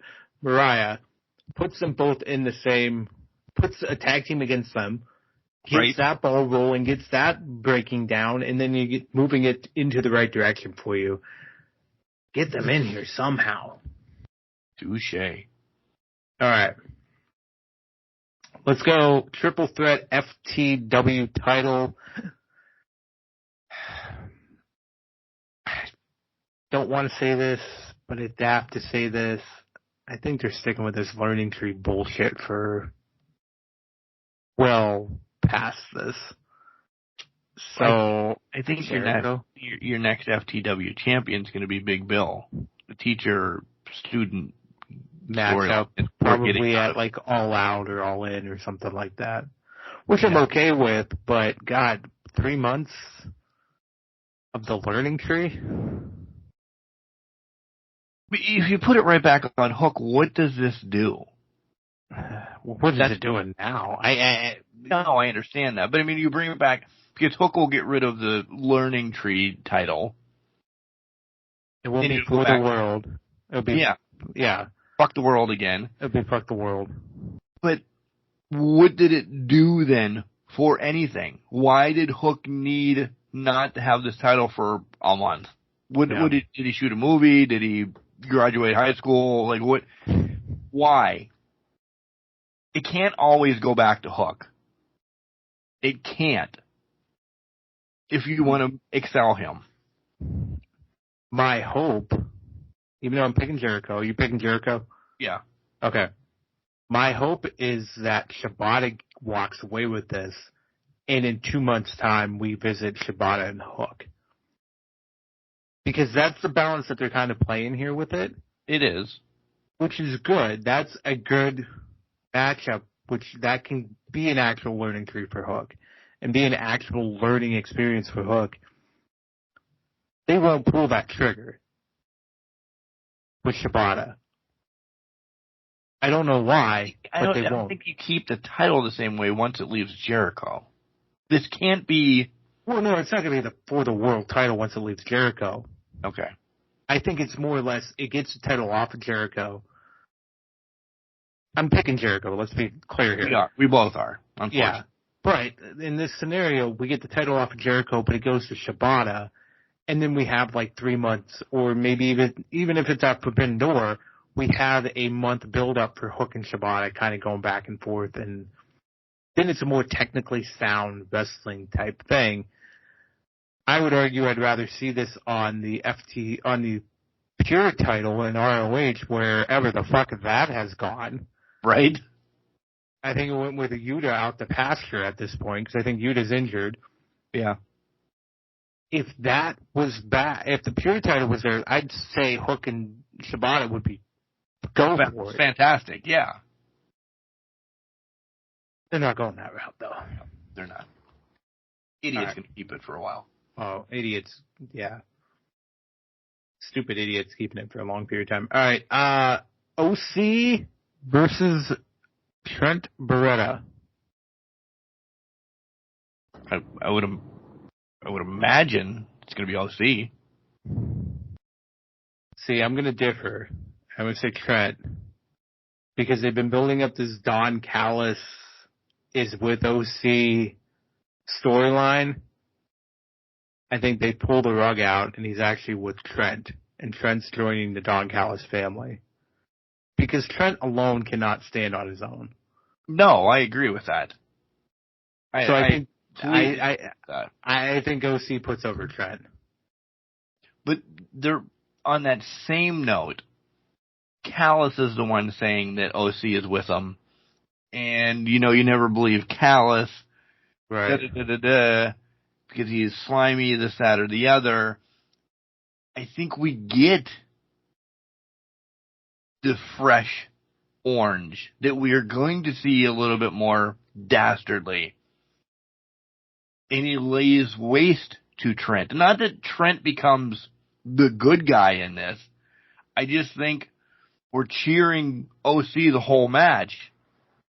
He gets the win. We celebrate with him. And then all of a sudden, he just lays waste to Trent.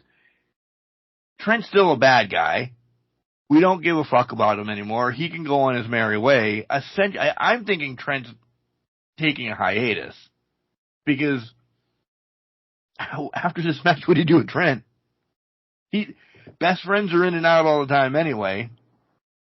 The story with OC actually going with Callis, being dastardly, maybe sniffing Malachi House of Black is so faced right now that it's not even fucking funny. I don't care. The Copeland's face too. Yeah. Everybody loves Malachi again. Maybe you wrap back around with Orange and Malachi. I don't know. My thought is Trent needs Don Callis more than OC needs Don Callis.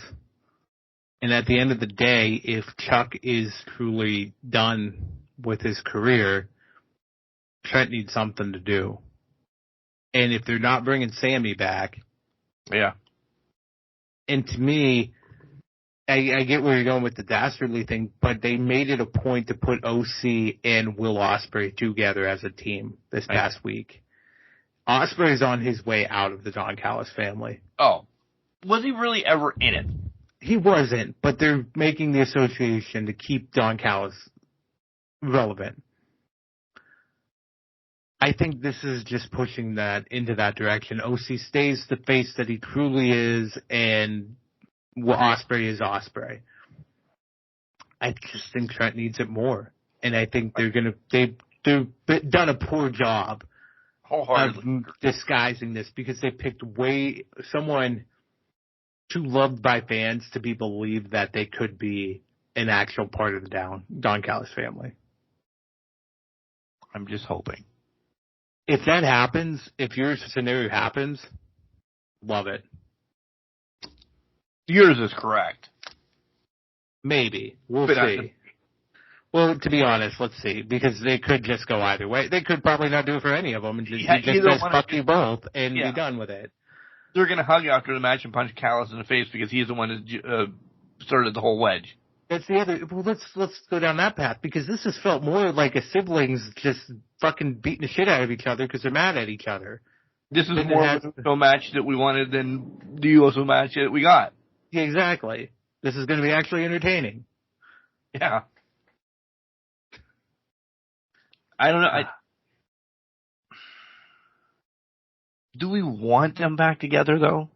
And I don't mean it mean, but do we want them back? We've seen everything they could possibly do. I think no, but I think as allies, fine. Because let's be honest, everybody's grown from the group. Yeah. OC's past the group. Chris is in their own group, but also way past this group. Exactly. Chuck's gone. Trent has no tie to whatever the group was. Rocky Romero is there just to be there. He's a little pug running behind them going, wait for me, guys. He needs to just join Trent in the Callis family and just become a Punky Vice again and just be done with it. Maybe that. Maybe that's the way Trent wins. Maybe. Orange. I wouldn't hate that either. I wouldn't either then.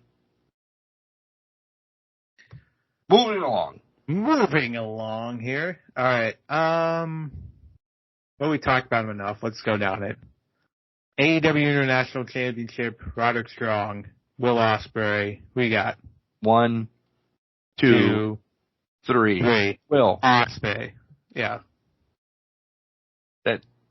I don't even think we need to discuss. We don't need to. Yeah, they bloodied him just to bloody him. Okay. That was Roddy's win. Yep, that was Roddy's win over this whole thing. It'll be decent, but it's going to be lost. Anyways, Tiger Driver happened Sunday. I don't think he's retired. You would think. I don't think. I thought we were only going to bring it back when he fights Danielson. Maybe, but I think they might do it for this one.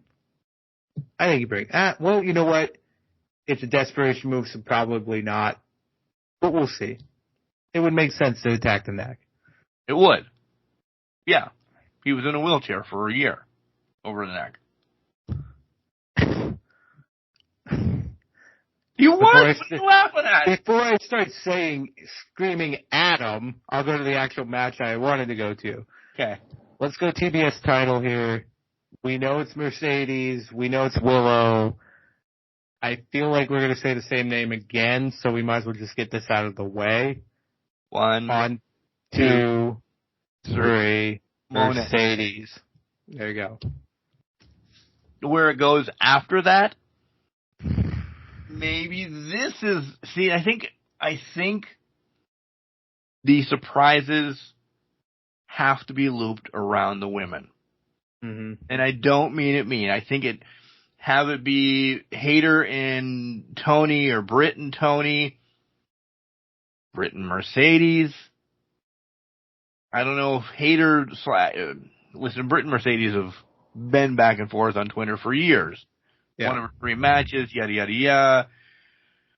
Britt can take a loss in AEW, even if it is to Mercedes. It's not going to do anything. It gives Mercedes a win over a pillar, essentially, in AEW. Mercedes doesn't need wins over pillars, but it's something. Right? Yeah. Because otherwise, who's Mercedes' first title defense against? That she's going to throttle. Probably Julia. And then you buried her. I agree, but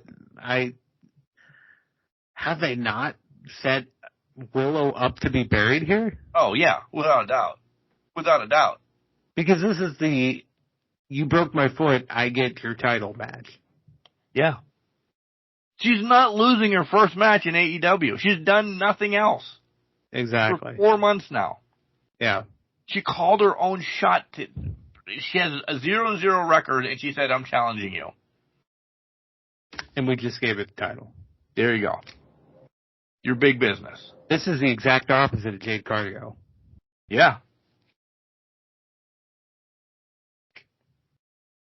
Not She's great. got a lot to prove. She said she has a lot to prove Sunday night. Posted that a couple days ago.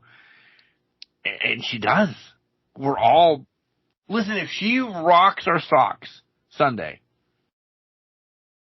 I'll be like, okay, show me more. Because I can't say I'm all in. Yet. She's not going to rock her socks. She's not? No. Okay. I believe you. I was a Sasha Mercedes fan, but everything I've seen since she left WWE, granted she broke her foot for a year, whatever, it's not impressive. Right. I'm agreeing with you. Where I'm at. I'm agreeing with you. Prove me wrong. This is somebody I loved. Yeah, me too. Handful. Fallen. Big time. All right. Let's go to the Eliminator match. IWGP Eliminator match. Moxley, Takeshita. I think it's my turn to give the pick. Sure. It's an Eliminator match. I think they're giving Takeshita a win here. Do you think? I think so. He was left laying. And you know how wrestling is. 50-50. Prior to pay-per-view, you left, especially AEW 50-50. Yeah. You left laying prior to pay-per-view. It'll be a funny or a cheap or whatever victory, right? Mm-hmm. But then this is carried over to wherever. This is Forbidden Door. Because if you think about it, they probably need to get the IWGP title on there. This was a good way to do that. I think Mox has faced who he needed to face over there. Before they get him to whoever they're going to put the title on eventually, but I think it's Takeshita here. Yeah.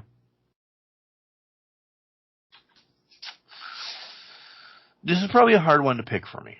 Okay. Because of that. Yeah. I think there's a lot of funny business. I think Mox is bleeding within 30 seconds. Mm-hmm. But I think you just swayed me since it's got that eliminator around it. Because we can revisit this. Mox can get a title defense over here, so to speak. Mm-hmm. Trickles back over and loses it over there. Yep. And it doesn't hurt the title because it's a, Hobbs is coming out, Bob Smith's coming out, all of that right. is coming out. You swayed me. You swayed me fast, too. Okay. All right. Round and round we go. Where do we stop? TNT title. Barbed wire. Cage match. Who do you have? This is easy for me, actually. I really think this is a Malachi, and I think it's because Edge is Adam Copeland, whatever the fuck his name is, has done what he's done with the title, and essentially what we were talking about when we were talking about the youngsters. This is Malachi's time. Edge called the match. Edge threw the blood on. That doesn't mean it's going to keep out Brody. It doesn't mean it's going to keep him out. Brody might pull a cane and rip the fucking side of the... This is going to be needed to be separated from Anarchy, so it's not compared to Anarchy. This is happening mid to early card. Yeah. But I think it's going to be a hell of a match. I really just think it's... I wrote Malachi already down for you. I don't know why. I just think it's Malachi's time. Listen, we both aligned to the House of Black, so you knew I was going to Malachi. I agree. I mean, we're in sync most times. I agree with you. The TNT title doesn't need to be on Copeland. It's not doing anything for him. I think it needs to be the step up. Give it to Malachi. Malachi has a little bit of a run with it. Then he hands it down to the next person, and this TNT title becomes again a la a junior heavyweight title. It becomes the television title, that stepping stone to get you up to maybe the international title, maybe the world title, whatever it seems to be. It's that first initial step. And Malachi is that first person to take that step because it needs to get off a legend. Because if you give somebody less earlier in their career this title off of Adam Copeland, that's putting a rocket up their ass, on their ass, to their back, to the wall, maybe to the window, up through the ceiling, and then you're going, they're going to be sweat to the balls, whatever. Right. Cheat, skeet. It's going to happen. So you're giving them the rocket to their ass to get the world title. Stepping stone. Goes to Malachi. Malachi then loses to whoever. It's got to go back to the Sammys. It's got to go back to people like that. Exactly. This is your Arn Anderson TV title. Yes. Get it to that lower middle card just to get it to the lower middle card to start building people back up. Malachi keeps it a month or two. Surprise victory. Yep. Something like that. Exactly. Yep. All right. I'm guessing this is not the main event, so we're going to go here. The AEW World Title, twice in a row. It's not the main event, I believe. Swerve, Christian. I think we have the same person for this, but who do you got? Swerve. Yeah, that's who I got. Yeah. This is a match, though, that I know Christian's involved, and could Copeland come back out in it, because that is never a feud that's not done. Is somebody better than you? There's a chance, if you read anything out there this week, returning by Forbidden Door or earlier, I don't know if he's the one that trucks right in against Swerve. I think there's somebody, baby, that might be sniffing this first. We talked about Roddy, but You know, some other people are going to be lingering around because they're going to be on the show. Maybe Wardlow or, you know. This isn't a clean match. Mm-mm. That dampers it for Swerve, I think. But this isn't a clean match. I think there's a lot of business going on in this card. Because I think AEW needs a lot of business, as I said. Yeah. But I think Swerve does end up getting the victory, and Nana will be part of it. Agreed. I'm picking Swerve. I do agree with the notion. I think Adam Cole. My theory is Adam Cole has been healthy for 3 months. And they just decided they weren't going to pull the trigger until he could face whoever the champion was at Forbidden Door and have him beat them at Forbidden Door for MJF to walk out. Because that's your main event of All In. Yep. And we're going right back to Adam Cole and MJF. So with that being said, Adam Cole's coming out after this match is done and putting the boots to Swerve. Yep. Because it's going to be a slobber knocker. It will be a slobber knocker. It'll be something else for sure. But to your point, it's going to be a convoluted mess with Kill Switch and Nick Wayne and whoever the hell Swerve can get besides Nana to kind of help him divert that chaos. Probably Dustin Rhodes, probably some Dick and Harry out of the stands coming down to help him at some point. Right. This is getting to Forbidden Door for him to lose the title at Forbidden Door. Let me say this before we talk about the main event. Yeah. This will be a fun, crazy ass pay-per-view. Mm-hmm. I don't believe we'll be talking about much of this in the crushes, though. I'll put it that way. 100%. Maybe the next match is part of the spectacle or something. Next match could be part of spectacle. The other flip side of this is I think the only other match that has the legs to be something more is Takeshita and Moxley. Yeah. I'll give you that. So, but we brought it up. Let's go to probably candidate for Spectacle of the Year because there's probably going to be a motherfucking flamethrower in it. Anarchy in Arena. Somebody may die. Somebody's going to get third-degree burn. Somebody's going to die. Darby's going to hit by a flaming bus probably at this point. The Elite, I think I backed myself into a corner because it's my pick. FTR, Darby, Bryan Danielson. I'm going Elite. I think Okada's taken out of this early. We talked about this a couple weeks ago or last week. Okada's not in this for very long because Okada's a serious wrestler. Right. So they're going to find a way he's out of it. Then it's just down to Jack and the Bucks trying not to die. Do something stupid and die. You'll have Darby who's going to jump through flaming glass something or other. Shit's going to hit the fan. Who do you think? I think this breaks down to 3-on-3. I really do. Yeah. Who's the member of Team FTR that goes to the wayside with Okada? I think it's Danielson. I do too. Because they're going to preserve him to get him to Washington for Wrestle Dream. Right.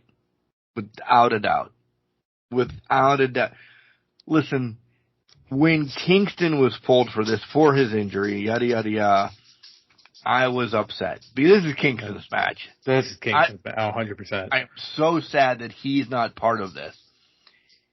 I don't wish injury on anybody before. This is fucking taking out of context. If there was an injury storyline, wish it was Danielson taken out of it. Right. FTR, Darby, and Kingston blowing the shit out of the Elite and Jack make complete sense to me. Yeah. Danielson being linked to the BCC still. I know they're trying to weave it in and out. If there's one person, well, there's two. There's really two in this match that really don't belong in this match. Now, if Okada shows me something and he does something off the wall, I just can't imagine him doing it. I'm really pumped about this. I just can't imagine him doing something that we're going to say, he fucking let Darby set him on fire. There's no way he's getting set on fire. That's 100%. Jack, on the other hand, or Matt or Nick, they're drinking the gasoline to start the fire. Oh, yeah. FTR will do crazy shit at times. Darby's eulogy is being written as we speak. Danielson, health-wise, I don't think can.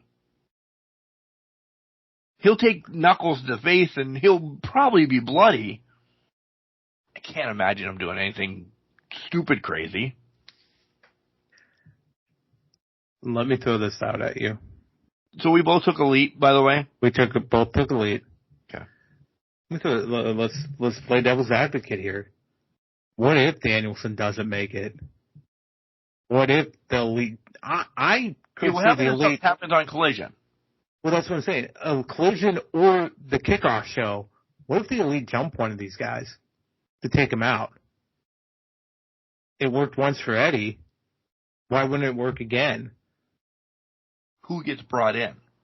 That's the question I was leading to, is who gets brought in? Well, because Claudio does not want this. No, he said he's not even going to be there, he says. I'm not going to be there. I don't want to be part of it. That's because that's when Eddie was involved. Right. Eddie's now not involved.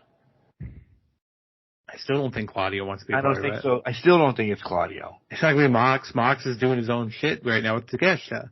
Right. Who is linked more towards FTR getting the friend? The Briscoe? If it's Briscoe, is that a letdown? I was just going to say, does that move the needle? It doesn't move the needle. But who's a big fucking surprise in this? Is that where you're going? Do you have an idea? I don't have an idea, but I think it's a big fucking surprise. I don't think we get a Briscoe because that doesn't move the needle. I think we get a big fucking surprise in a Danielson cameo where he comes out at the end and kind of screws over the Elite. That could happen too. Right. But who's the big fucking surprise? Is it Kenny? Were the wool pull over in our eyes? Listen, we're going personal here. I really don't. You may not want to. The flip side of it, maybe it's Hangman, but Hangman was going heel before all of this. We forgot about Hangman. The rest of the world has forgotten about Hangman. Or is Hangman with the Elite because heel Hangman was going strong? So he says he'll be a partner with them and then turns on a mid-match and they just beat the fuck out of all of them. I'll drink to that. I just think, but to that point... But I'll still drink to it. Yeah, I think to that point, it's got to be one of the Elite members. And if it is Kenny, let's say if it is Kenny, we don't think it is, but if it is, that's the storyline to have Hangman come out still. Fucking flip the switch on Kenny. Yeah. I still think this is the Blood and Guts storyline, and Kenny Omega's involved in the Blood and Guts match. It's how we get there. Okay. I love it. Danielson is the weak link, and this is horrible to say it like that, is the weak link of this match. Well, he has to be, just because he's not that kind of a wrestler. Right. I don't know. I don't know either. As I fade into the abyss of of my room. It that dark in your room? It got that dark over here, apparently. The sun was in my face. I could barely see my face, and then now I'm in the void. Yeah, you and Abyss just hanging out. Yeah, just hanging out, Hopefully he doesn't black hole slam me somewhere. Do we honestly question, does MJF come back on this pay-per-view?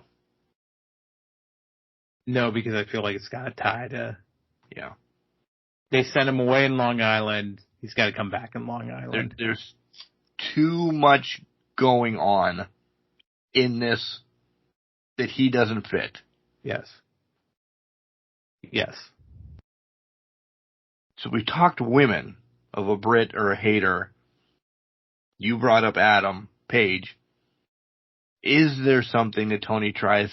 Is there a free agent that we had forgotten about? This is their pay-per-view that they do crazy shit. Yeah. This was their baby for a while. And they're hyping it as the 5-year anniversary. This is where Moxley debuted 5 years ago. It's not Tyler Black. Nope. It's not Rebecca Quinn. She's not making Saudi to where the hell are they? Double or Nothing, Las Vegas. Yeah. Not spinning it in a day. I don't know if there's a jump. I don't think there is. It's trying to goat you into this. I don't know if there's... this is all about the matches and the shenanigans. The only one that would have happened... Hey, you're right, it's all about matches and shenanigans. The only one that could have happened would have been Tyler. The report was he signed a contract a couple weeks ago. He hasn't made that official. Was that source wrong? Probably not, but maybe they were. Right. To that point, though, I think your surprises for the men stay with Adam and a member of the former Elite, Hangman or Kenny, and then they figure it out from there. June 29th. It's Forbidden Door, right? Mm-hmm. Okay. Almost 6 months to the day when the man that's better than us, and he knows it, walked out the door. Comes back healed. Mm-hmm. We're already fast forwarding. I think it's a hot summer for AEW. Winter, spring has not. I think to that point, though, we've said a couple things about that. One, your MVP, when he's down, you lose a lot to your show. Yeah. The second thing... Co-MVP, when he's down, yeah, you lose just as much. Kenny. The third, and the biggest thing is, when both men are down, you've lacked story that you had to try to build back up. Gardner Minshew is your quarterback. Exactly. You're going to get lucky, but it's not because you prepared them properly. It's because that person, that Gardner Minshew, is a scrappy motherfucker. Yeah.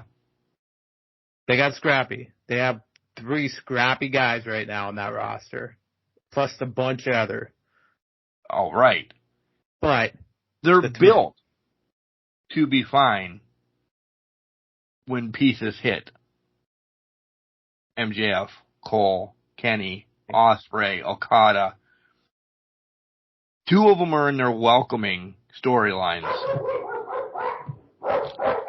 See? 2 of them are in their welcoming storylines. They'll break those. And then look the fuck out. The other 3 need to turn. Exactly. But I think it also speaks to get your shit in line for every storyline versus just the 3 top ones. Yep. Agreed.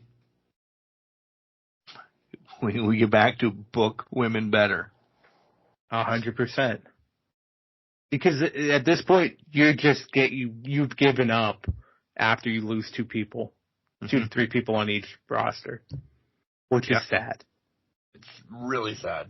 But we still love AEW. We do. They've just been lacking. Remember a couple years ago when I kind of fast-forwarded all of Raw? Not going to lie to you guys. There's been some times that I fast-forwarded AEW in the last few months. Maybe in a month that won't be the case. And I hope so. That's all I got for wrestling, my son, my brother, my buddy. I don't know. Father, Son, Holy Spirit is what it is. What do you got going on this week? Let's see. It's Memorial Day, but no real plans in place right now. It's open a lot of gaming. You know, I didn't say this at the beginning of the show. Found out there's a second Michael Jenks at work now. What? Yeah. In your office? In the vicinity, in the other building that's right connected to ours. He's an intern. He just started. I've met his mother before. His mother works there. It's fantastic. There's a story about that for the Seawolves. I'll save it for the podcast next week, but I'll tell you afterwards. But he started, so I'm going to meet him next Friday. We're going to have a sit down. We're going to have a coffee in the cafe and just say, you're Mike Jenks, I'm Mike Jenks. It's going to be like Dwight and the intern that came in. Yeah, exactly. From The Office. Yep. So, more to come. If by 11 o'clock on Friday morning the world has seemingly imploded, it's probably because we've met and we shouldn't be in the same vicinity of each other. So, I don't know. But we'll see what happens. So, pictures to come. I'm hoping to get a picture with, I think we should take a picture, but we'll see what happens. Hey, this is Mike Jenks. No, I'm Mike Jenks. This is Mike Jenks. I'm Mike Jenks. Will the real Mike Jenks please stand up? Please stand up. Please stand I've up. Never met another Mark Martinez. Really?